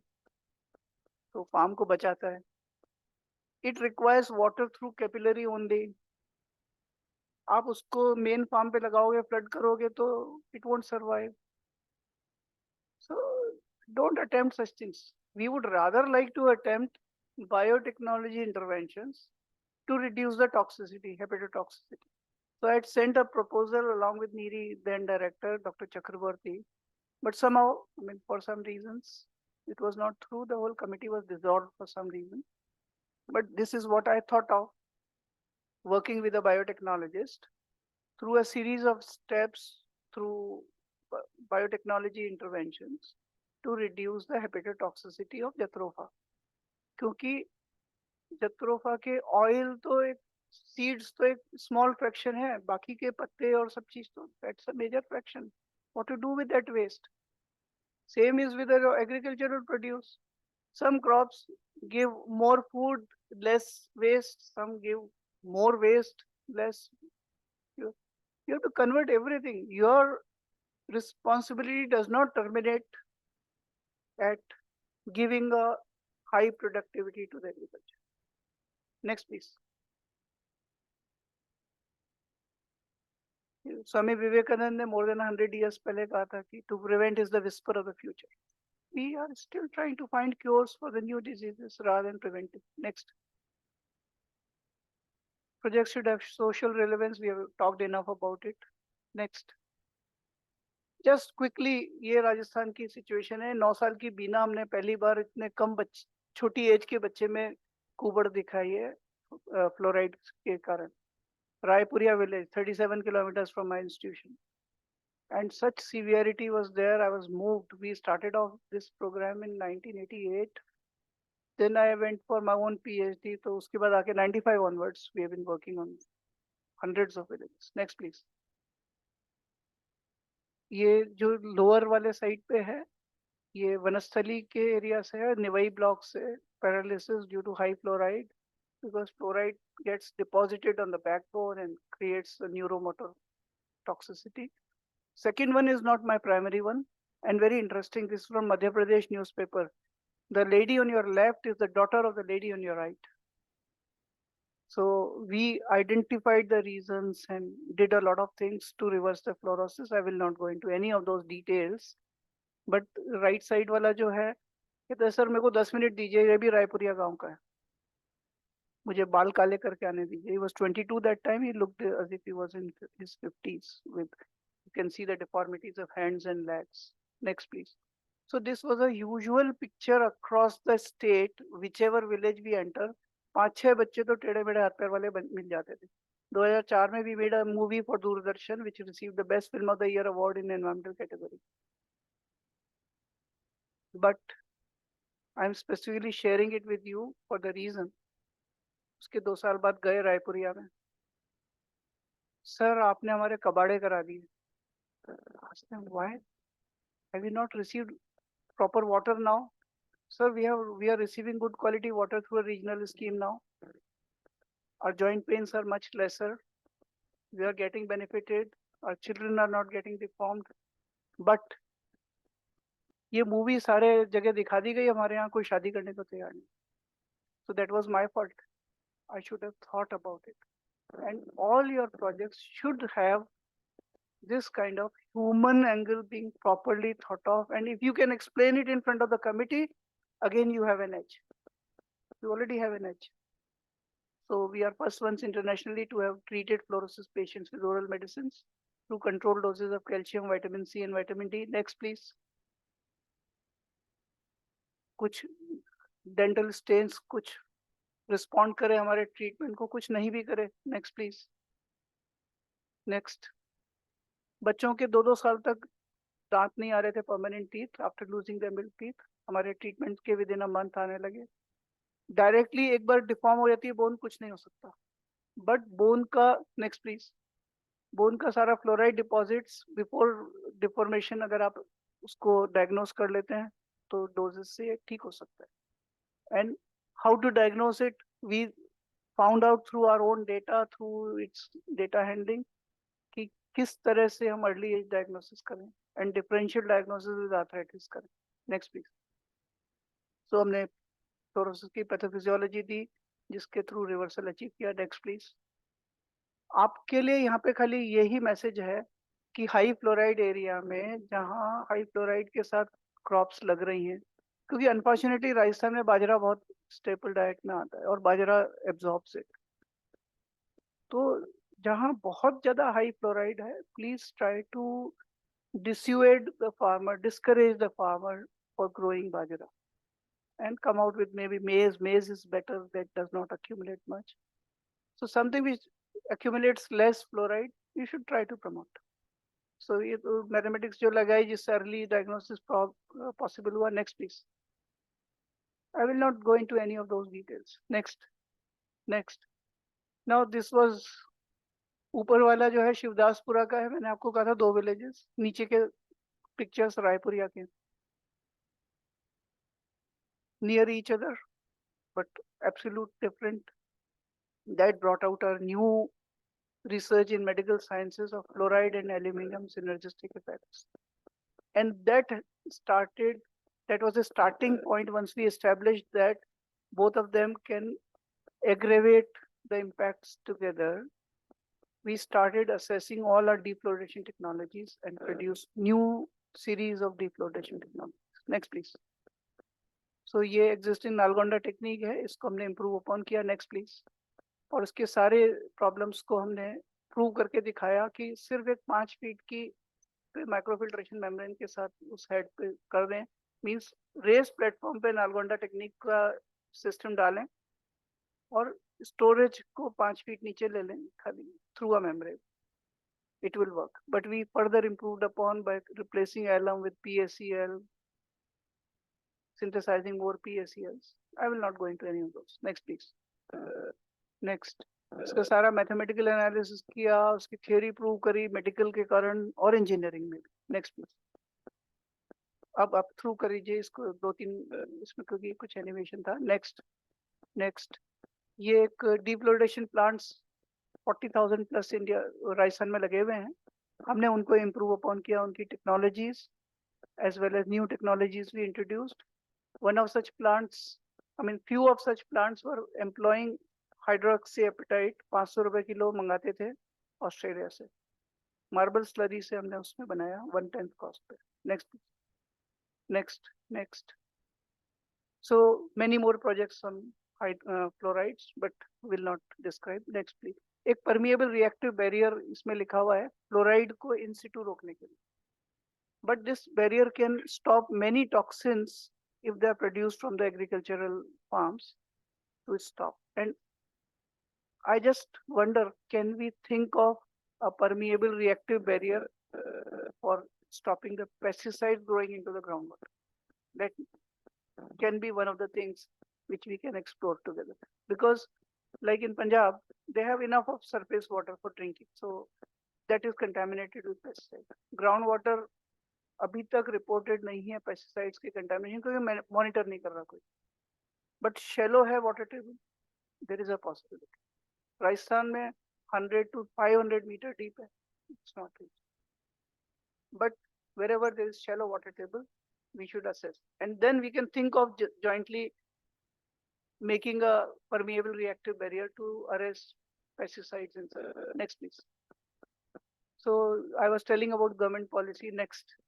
कैसे 98 से 43% पे आ गए, 54% पे आ गए, और RO plants लग गए. Next please. Now these RO plants, RO membranes were typically having only 6 months to 1.5 years of life. जबकि sea water membrane में TDS इसके 3-4 गुना 5 गुना है, and they have 5 to 6 years. Why was it happening? Next please. So उसके हमने SEMEDX करके और सारा deep research करके बताया कि calcium carbonate is the culprit. Next please. अब यही कैल्शियम कार्बोनेट आपके इनक्रस्टेशन करता है पाइप्स में.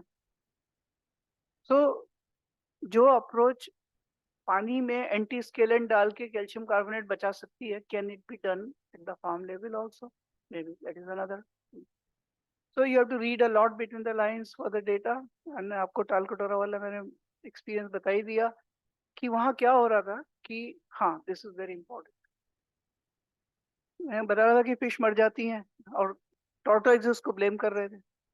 I asked my students to monitor DO every 2 hours. Night time it used to drop below 4. Below 4 there is an instant fish kill. But during that period, since it was silence all across, they heard some small stream joining the Calcutta Lake. So they traced it back. It was coming from a densely populated colony, open drain, open to defecation. And what we assessed was 60% of the total organics that are coming to the lake come during the first flush of the rains. First flush of the rains. Jaipur का soil बहुत permeable है, सब solids पड़े रहते थे. First flush was contributing to more than 60% of the total organics. We made a diversion for the first flush. The lake was restored on its own. Then we started working on Jal Mahal Lake, which is a very famous lake of Jaipur. Center में महल है, huge lake. It had a very high BOD, very bad in shape. And they wanted to improve upon because Jal Mahal is a heavenly place. अब जो upgrade किया है, but वही political चक्कर में रुका पड़ा है. पहले Supreme Court का बैन आ गया था, Supreme Court ने decision दे दिया, तो अभी भी. But amazing place. We brought the lake BOD from 35 ppm to less than 5 ppm, which is the standard. Through a lot of things with solid waste and first flush controls together. When I monitored the first flush, it had a BOD of more than 1,000. आपका most concentrated sewage में भी 400-500 से ऊपर नहीं. So that was the culprit. They were always pointing fingers at the sewage treatment plant, which was not the culprit. And we perhaps this is the biggest settling basin in a lake across the world. वो डाला, उसके controlled extractions डाले ताकि first flush के चीजों को हटा सके. Lake was restored, but they did only half the thing. मैंने कहा downstream पे आपको उसको steps देके treatment करना है. वो कहते हैं हमारा फील्ड नहीं है, हमारा काम तो लेक तक है। तो down the line people started complaining, तो 3 साल बाद वापस फर्स्ट फ्लश अंदर गया और वो वापस thousands of fish died. Then we made this settling basin. So solutions come if we are together. Shear stress छोड़िए, next ये भी जो shear stress एक single observation. Dr. Viren Singh is a very famous respiratory medicine doctor of Jaipur, international fame के हैं। पहली बार जब मेरे से मिले थे 1990 की बात है, 90 या we are talking about certain things. उन्होंने कहा मेरे कई पेशेंट्स नहीं, एक बार पेशेंट का गला थ्रोट स्वाब ले रहा था। अब तो थ्रोट स्वाब सब जने समझते हैं, हमारे को कोविड ने सिखा दिया, उस जमाने में नहीं जानते थे। तो वेट कॉटन स्वाब से सैंपल ले रहे थे, तो सडनली एज्मा का अटैक आ गया पेशेंट को। क्या रीजन रहा होगा? Itching of the mucous lining, उस मेम्ब्रेन की इचिंग से अटैक आ गया। मैंने कहा इतना इचिंग तो shear stress during intense coughing हो सकता है। शीयर स्ट्रेस क्या होता है? We carried out our research and proved it. Benefit क्या हुआ? पेशेंट जिनको जो एस्मेटिक्स हैं उनको कहा गया तेज खांसी आती है तो एक पफ ले लो प्रोफाइलेक्टिक, ताकि क्यूरेटिव 5 पफ से बच सको, and it is functional. Same way we gave new mathematical parameters to assess the spirometry results, which will not be discussed here. So ultimately one research leads to the next. हमारे research को PGI Chandigarh ने pickup किया, जहाँ तक हमारा था उनके भी वही रिजल्ट्स आए, फिर उसको उन्होंने फिजियोलॉजिकल प्रूफ देने की कोशिश करी। They made a mistake. We picked up from there and improved upon further. Next please. So next. So it's very easy to judge the mistakes of others, but very difficult to recognize your own mistakes. It's easier to protect your feet with slippers rather than trying to cover the whole earth with carpet. Next. Mistakes are painful when they happen, but years later, the collection of mistakes is called experience. And experience only leads to success. So it's your experience that will ultimately lead to success. Next, please. Learning from your own mistakes makes you good, but learning from others' mistakes also makes you still better. And we have many such examples. Next, please. Failure is a part of research. आपको उससे डरना नहीं है, failure से, उससे learn करके आगे बढ़ना है. Next, please. Ensure the reliability. This is the most important thing. Even the best of the equipment, we were assessing RO salts using SCMEDX. Equipment worth 80 lakhs. There was a huge peak of calcium carbonate which helped us remove the scaling. But second peak is scandium की आई, rare earth है, क्योंकि आपके soil आप लोग का strong division. And I was wondering why should scandium be in such a high concentration? हो सकता है, but in that high concentration. So I sent the sample for Raman spectrometry, another 1 crore worth equipment. I got a single peak this time, and software assigned it to molybdenum. Impossible to have such high molybdenum. So I was Googling the things and I received a PhD thesis from Romania where that candidate did not understand, but using her results, I explained कि calcium carbonate की form दूसरी morphic form है, जो एक सब peak एक software उसको scandium पढ़ रहा है और दूसरा सॉफ्टवेयर मॉलिब्डेनम पढ़ रहा है. 1 करोड़ के इक्विपमेंट कैसे असेस किया? ICP-MS another 1 crore equipment, not 1 crore but of that order, उसने दिखाया दोनों चीजें नहीं है. So it opened up a new thing. So reliability is very important to assess. Many times I give the, and that is very important when you are assessing nitrate in your runoffs, क्योंकि उसमें organics भी हैं. And nitrate को UV method से सबसे आसान assess करना, लोग असेस करते हैं, but that is full of interferences with organics, should not be done. उसमें क्लियर मेथड में लिखा हुआ है. So many times I give example. Somebody asked Swami Ramtirtha, great saint of 18th century, why are newspapers reliable? He says they lie again. That means they relie. That's why they're reliable. So we have to be very careful in reporting the data. 2 different independent methods से उसको assess करके दें. Next please. क्योंकि आपके reactor में से बहुत सारी चीजें ऐसी गायब हो जाती हैं और आप उसको सबको बैक्टीरिया को असाइन कर देते हैं. I got such examples on which I can talk for hours, and mistakes made in IITs, mistakes made in US universities. So everyone has, Indians do not have the copyright for making mistakes. सबके पास है वो, और उसको समझना ही हमारा काम है. Next please. So you have to be open for suggestions. हम लोग को passionate तो होना चाहिए, but fixed idea नहीं कि हम सुनेंगे नहीं किसी को, हमारे को जो मालूम है वही है सही. No way.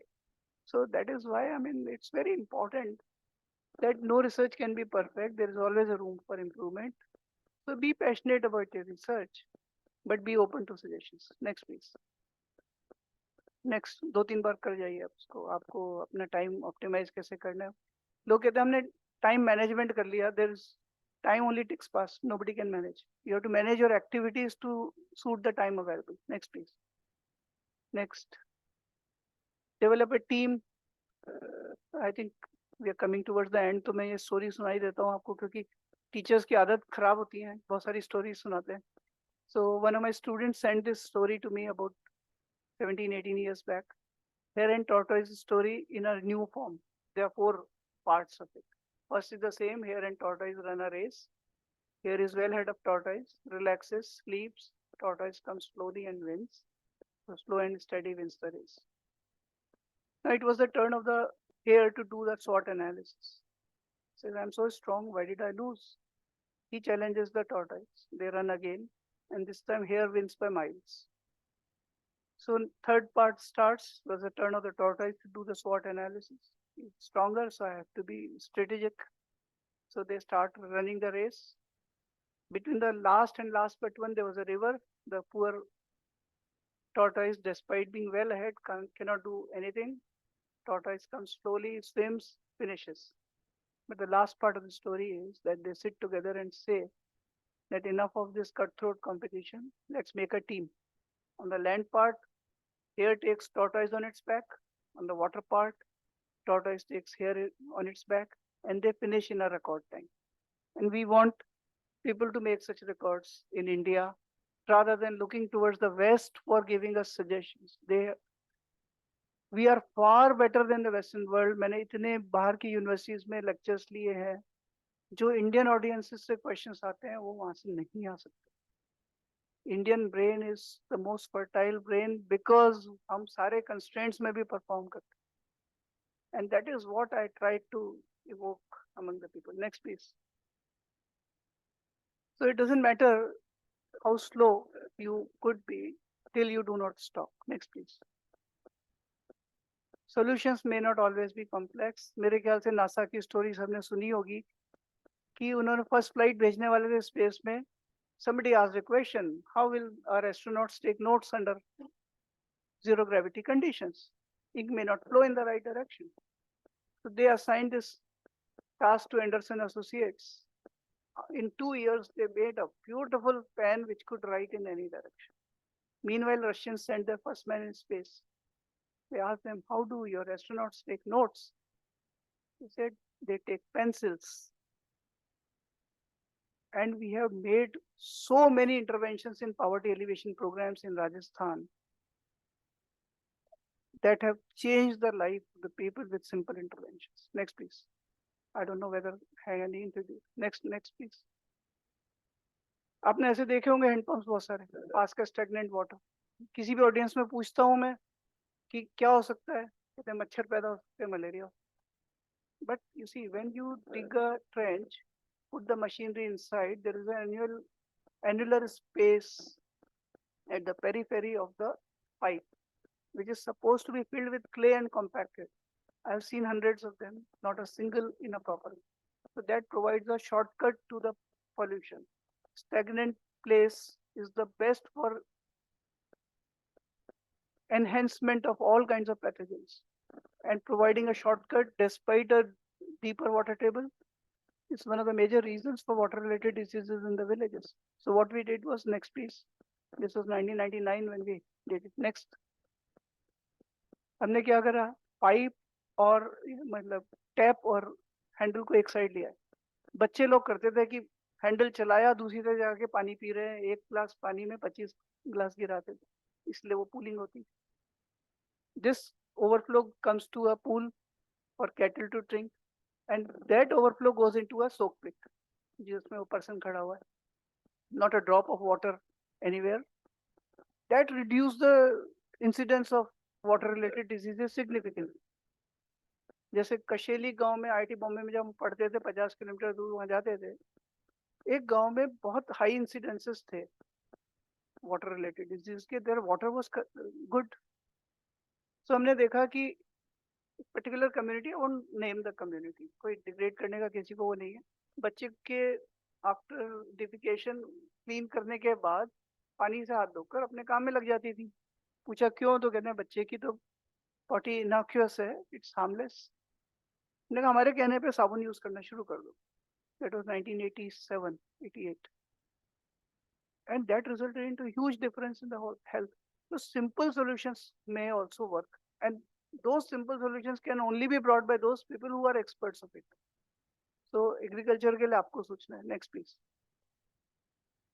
हम लोगों ने ये यूएस का एक पेटेंटेड आइटम है, 15 years बैक खरीदा था। लेफ्ट साइड में एक 6 लाख का सीलर है, एक ट्रे है जो which was costing around 1100 rupees, then एक 250 रुपीज, एंड एक मीडिया सेशे है 900 रुपए। तो 1150 पर सैंपल एंड एक sealer one time investment, you have to bring it to that. Next, I challenge my student, और ये WHO H2S स्ट्रिप किट देता है, इसमें 20 ml पानी डाल दीजिए, अगर वो डार्क हो गया तो पानी कंटामिनेटेड। नेक्स्ट, हमने उसके 1/10 कंटामिनेशन को 1/3 ऑफ टाइम में डिटेक्ट करते हैं विदाउट एडिंग अ सिंगल पैसा extra through our polypack. Next please. और इसी से हमने क्वांटिफिकेशन के लिए सीलर की जरूरत ही नहीं है, और 100 रुपए में, जो 1150 रुपए का 100 रुपए में बना लिया। तो ऐसे आपके जो अगर कुछ पैरामीटर्स के लिए आप लो कॉस्ट सेंसर्स बनाते हैं, देन एंड देयर वाटर की चेकिंग के लिए, it will have a lot of application, क्योंकि एग्रीकल्चरल वाटर के लिए बहुत कम पैरामीटर्स हैं। So maybe you make your own instruments online, आप वहां से पानी लीजिए और उनको हाथ के हाथ रिजल्ट दीजिए, किसान का आपके और पेट बढ़ेगा। आप सॉइल एंड वाटर के एक्सपर्ट्स हैं, बता सकते हैं। सॉइल हेल्थ कार्ड उन लोगों के पास भी होता है आजकल, ऑल थैंक्स टू ICAR, जिन्होंने ऑल सॉइल हेल्थ कार्ड्स दिए हुए हैं पूरी कंट्री के। Next please. Our institute has not allowed a drop of sewage to go out for last 24 years. We are the first platinum rated campus of the country among educational institutions, government educational institutions. Next, तो recycle करने से पहले proper disinfection चाहिए, हमने नई technologies develop की है disinfection की। Next, all across the world sewage irrigation is practiced. Next, antibiotics सब जगह हैं sewage में, क्योंकि हम जितनी एंटीबायोटिक लेते हैं उसका 85%, 85% प्लस गोज इनटू sewage। तो sewage irrigation के पहले हमारे को एंटीबायोटिक्स का असेसमेंट कराना जरूरी है। कैसे और क्या वो सब मैं आपको नहीं बताऊंगा यहाँ पे। Next, we have our own papers, detailed papers. We have developed a hybrid disinfection technology where, because many of these bacteria were resistant to chlorine alone or UV alone, we have made hybrid disinfections to irreversibly damage these cells and reduce the antibiotic resistance among them. Next please. next ये final है शायद, ये wetlands आपने develop कर ही लिया। ये wetland full scale wetland है हिमाचल प्रदेश, मंडी में नहीं, Dharamshala. You can see how beautifully it is merging with the surrounding. From that road, sewage is taken into the septic tank.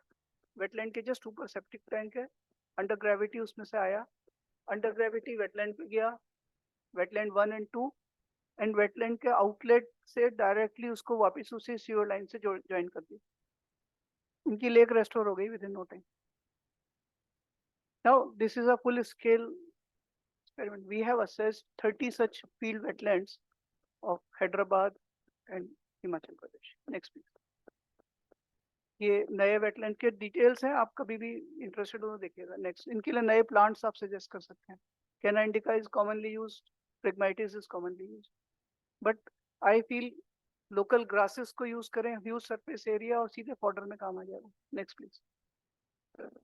ये सब यूनिवर्सिटी कैंपसेस से लेके नेक्स्ट मल्टी स्टोरीड बिल्डिंग्स तक हैं, हमने उनके एंटीबायोटिक रेजिस्टेंसेस असेस किए. नेक्स्ट, सो डीप वेटलैंड्स के क्या बेनिफिट्स हैं in terms of nutrient removal. Next, so finally science is one thing, but it has to be supported with meta science. Idea आपको लाना है, साइंटिफिकली प्रूव करना है, and ideas तभी आएंगे जब हम उस चीज के बारे में पढ़ेंगे. Many times I say that better than artificial intelligence is natural stupidity. Many times, but it's not really true. But nevertheless, हमारे एक प्रोफेसर मेहरोत्रा होते थे, बड़े बिग नेम था केमिस्ट्री के, इंडिया के आज तक के टॉप 3 प्रोफेसर्स में से. वो कहते थे कि आप इस तरह से एंड्रॉइड्स बना रहे हो विद बायोटेक्नोलॉजी इंटरवेंशंस, सारी प्रॉपर्टीज बॉडी की वही बना दोगे जो चाहिए, एक से लुक्स वाले. उनमें कॉन्शियसनेस कौन लाएगा, कंशियंस कौन लाएगा? आज हमारे को सबसे ज्यादा जरूरत ही उसी चीज की है कि people should be passionate about things, people should be ethical. So lot beyond artificial intelligence you have to go. Though I've been assessing my data on artificial intelligence, उसके थ्रू कई तरह के बैक्टीरिया प्रिडिक्ट किए और वो validate किए actual में. लेकिन still the best thing is always mimicking the nature, and that is why the 5 M's of science and technology pathway as spoken by the DST secretary, I added the 6th one, that is metaphysics for generating ideas. It requires a lot beyond routine sciences. Next please. Khatam hai kya se last. So you have to be very careful about your goals. I was so busy riding the ladder of success that only after reaching the top I realized that the ladder was resting against the wrong wall. यहाँ नहीं turn up होना है, उसके लिए हम लोग का साथ फ्रूटफुल हो सकता है. Thank you so much.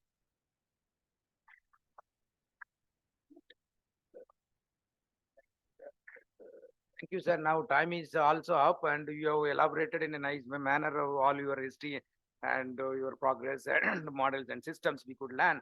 And now, with the permission of the chair and our director and the scientists here, and if we can spend another 10-15 minutes of what to submit and how to submit and what extent of budget would be required and what sort of area should be focused. It could be the process or product or kind of course, newness is there. And in that newness also, we have a lot of research and technology on processes and productivity improvement, all that. So whether and understanding the natural resources, status of soil and water conservation, quality and biodiversity, or kind of product development of products or patents are given more priority, or what sort of relative priority given by different agency. And if we can take up some questions from our scientists, it would be good. I think all through I was trying to identify some of the research possible projects that you can come up with. Yeah. But you have to come up with your own ideas, because I'm not an agricultural scientist or a soil scientist. But I still talked about PRVs. I talked about agro waste to be converted to wealth, so that there is a better economy of the accrued by the farmer. But specific things have to be identified by you people only. And regarding funding, like one of the schemes of WTI, Water Technology Initiatives, they have a upper limit of 1 crore for a research project. Only 1 crore. 2.5 crore for technology project. Matlab, if you have developed something in the laboratory, you can have a small pilot up to 2.5 crore. But there is a third stream called solution stream. There the upper limit is 7 crore. Means you have your pilot with you, you can go for a full scale in-field installation. So many things are already with you, for which research is enough with you. go for a pilot. If you already have a pilot, then go to the farm with 6-7 crore funding from there. Second, most important is the imprint program, in which it has to be multi-institutional, and through your on-farm interventions, integrating some of the educational institutions, you can have projects up to typically 15 crore or something without any difficulty. So these are the common things, and whereas international projects normally do not have that much of it, because they are made for very specific purpose of both the country, interest of both the countries. There are strict controls. But as I said, even Panchayati Raj has lots of funds. You people can collaborate directly with them and then introduce the things. Why to look for DST funding? But CSR, DST, they already have funds. Now the easiest way, I'm telling you, a lot of technologies have already been developed by CSR institutions at pilot scale. Collaborate with them to have a full-scale system. 10-15 crore is not a big thing.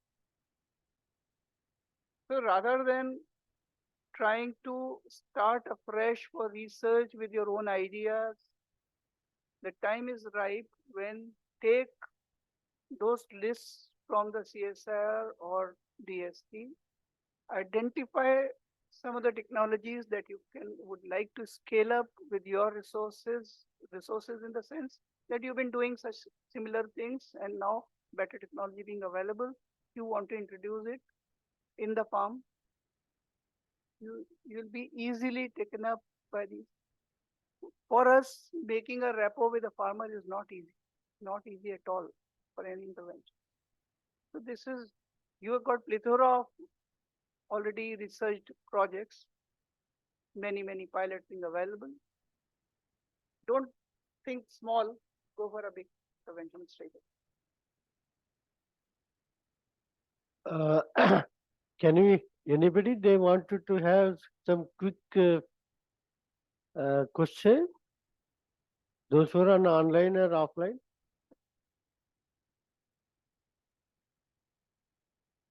Audible? Yeah, Dr. Les.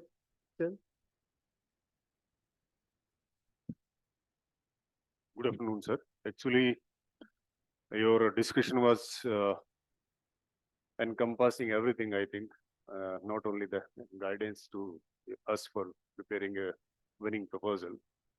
Sir, whatever you told about regarding this fluoride toxicity and this nitrate particularly.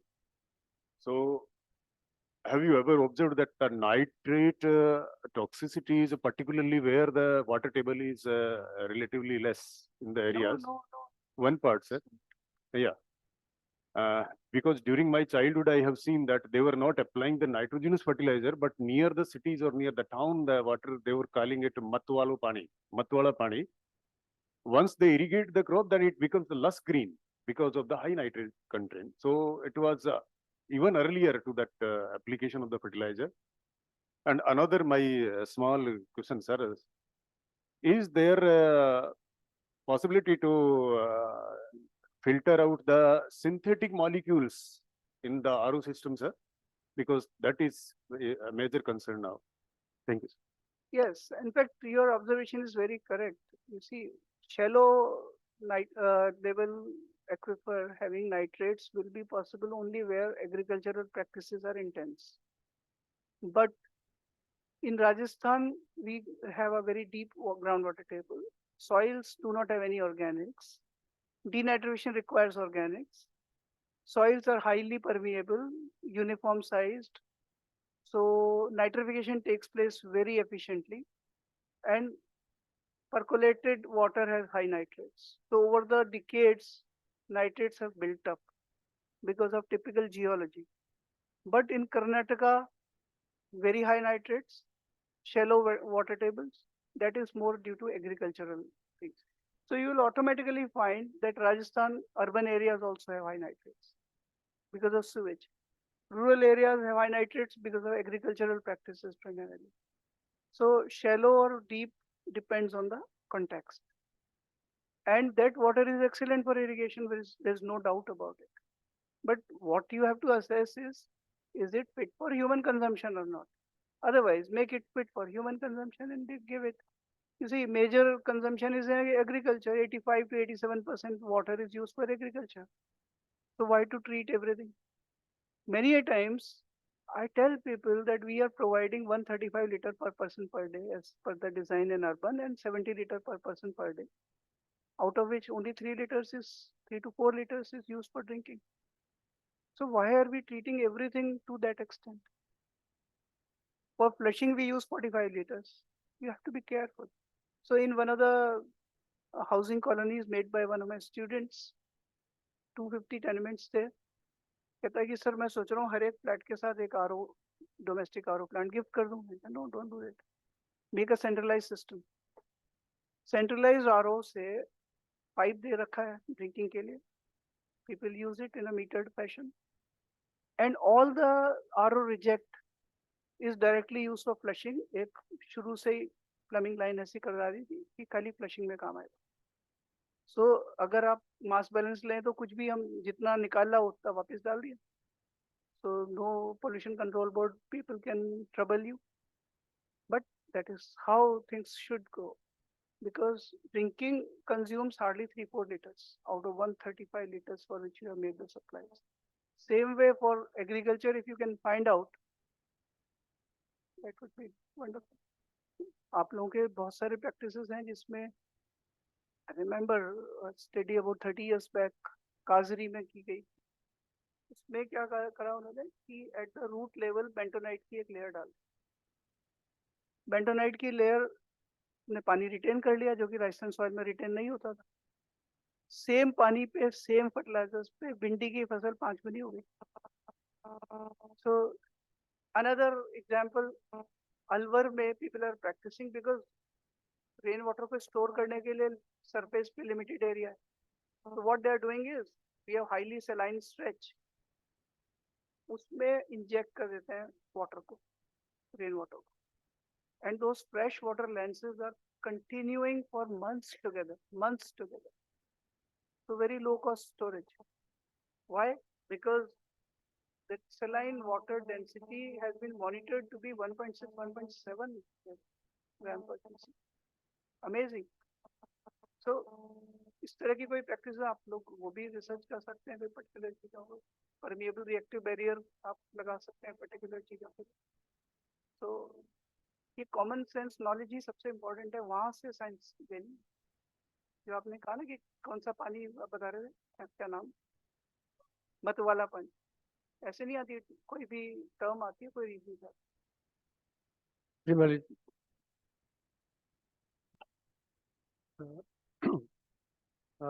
We have technology, we have problems, and we have solutions to solve those problems.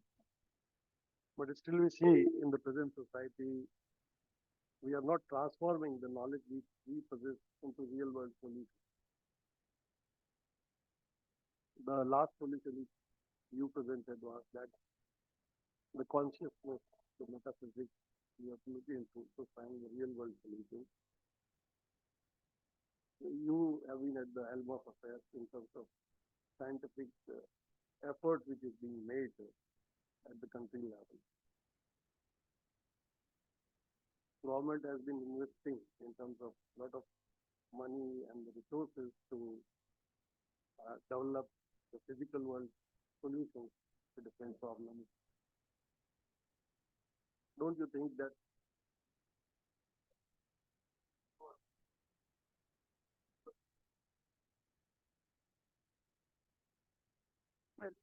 I delivered a lecture, teacher versus guru, long back when I was sort of forced to do a public speaking for the first time.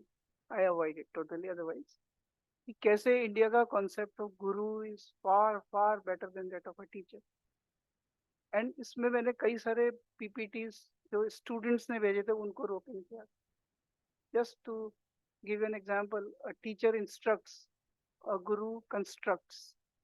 A teacher is a systematic thinker. Guru is a lateral thinker. ये सब चीजें Indian system में already available हैं and my short interactions with great vishwa gurus of India are full I am fully convince 10 minute मुझे आचार्य महाप्रज्ञ जी के साथ मिले थे, 1.5 घंटे में से आधा घंटा मैंने बोला, फिर स्वामी ये साध्वी कनक प्रभा जी जो कि सेकंड या थर्ड नंबर पे जेम्स के उसमें थी, मुझे कहा था एनवायरमेंटल हेल्थ लिंकेजेस पे बोलना है, मैंने बोला 7-8 डिफरेंट टेक्नोलॉजीज बताई and she did not have any pencil or paper.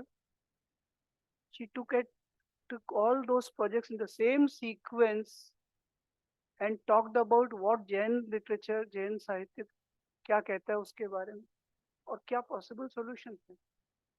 So we have lots of such gurus. I am not one of the gurus, but I try to instill it in my students as far as possible. And after my course on environment and health linkages, 3-4 बच्चे हमेशा आके कहते हैं गांव में जाकर हम लोग एजुकेट करना चाहेंगे और जाते हैं. That is my gain of life. Beyond that, my capacity finishes. Yeah. Any other question from online? Those who from the center, you can raise your hand.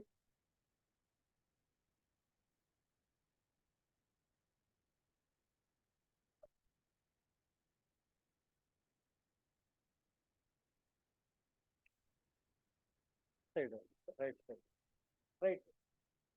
Out and right. Yeah, dear friends, any question to Dr. Gupta ji? Are you on कर दिया भाग गए? हाँ?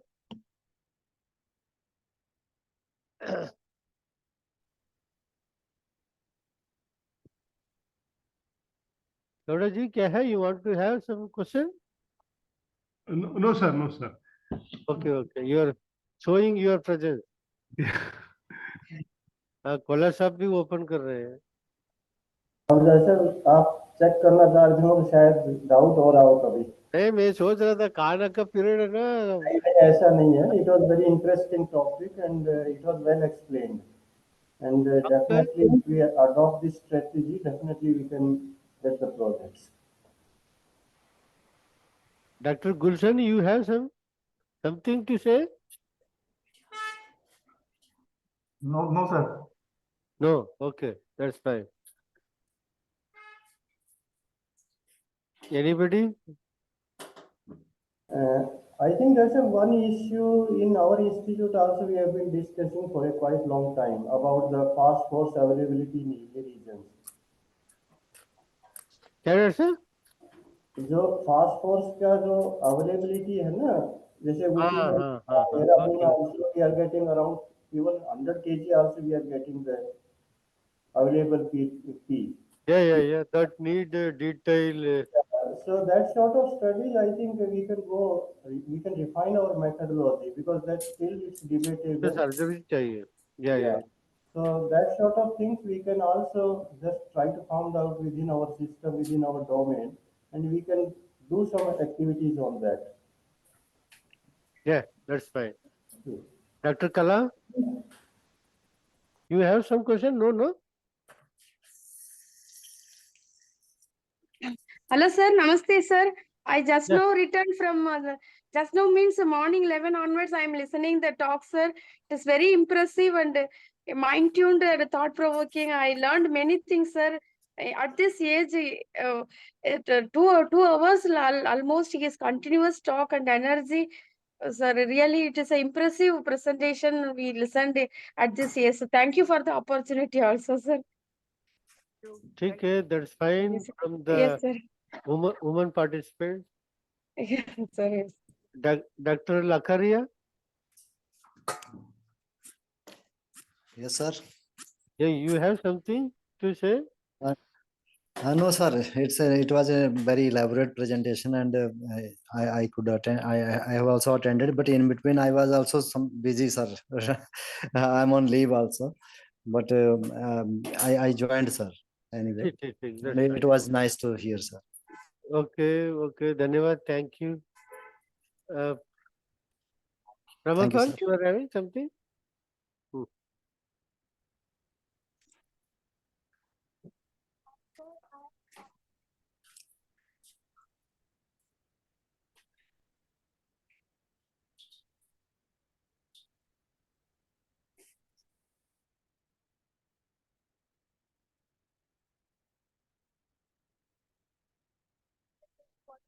And even this filtered wastewater is discharged, that also contain microplastics, because I read that previous treatment plants cannot remove microplastics. So the water which reaches to our houses from municipality wastewater treatment plant, we have an option, we have RO system. So the microplastics will be there. But this that barrier बने वहाँ पर animals भी है, domestic animals, cows. तो जब ऐसा पानी कहीं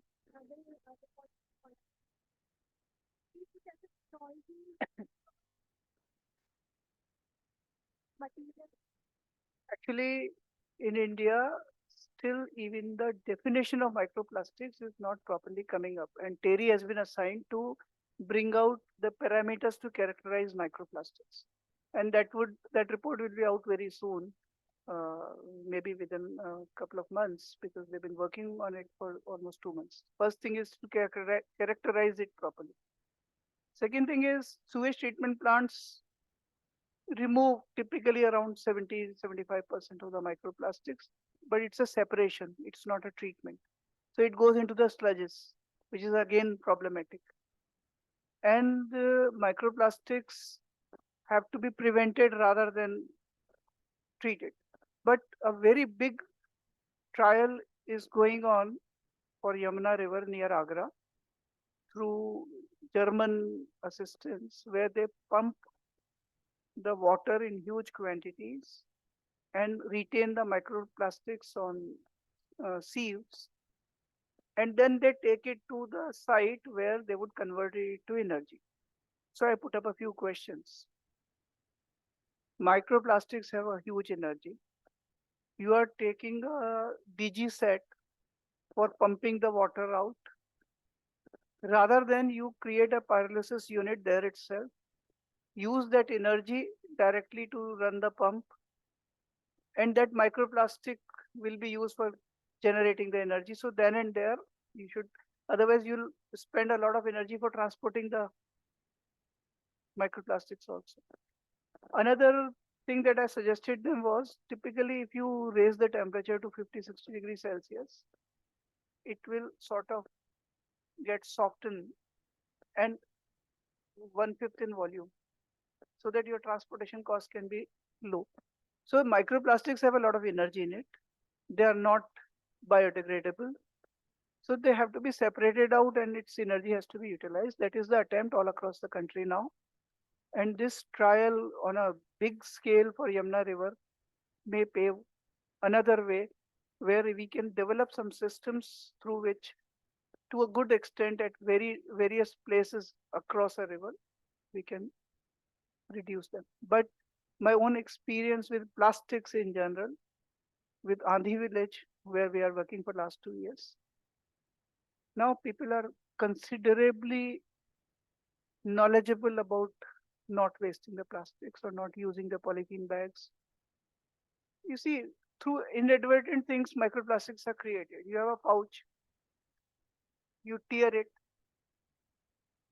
This is the worst thing, because that small portion will not go to the process of collection properly. That goes into the environment. So through many such small things, we are adding to the microplastics load. That has to be reduced. Again, awareness.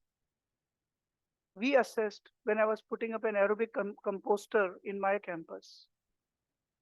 I was aghast to know that 800 kilograms of food waste is coming from one hostel, which is the biggest hostel in our campus, per day. 800 kilo तो खाते ही होंगे, उतना ही waste कर रहे हैं. Amazed.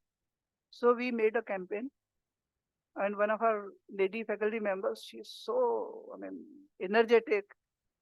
कोई student ने कुछ छोड़ा प्लेट में तो उसको सर पे खड़ी हो जाती है, खाना ही है तुम्हारे को, खाली छोड़ने में अलाउ नहीं करती। एक वीक बाद our average has come down to 200 kg, 1 week, only 1 week. And then sewage treatment plant sludge was in a small quantity. So we mixed it with food waste and also some garden peelings. So nothing is thrown out. We are getting good compost. We used to import typically 2 truckfuls of organic fertilizer or manure every month. It has come to 0.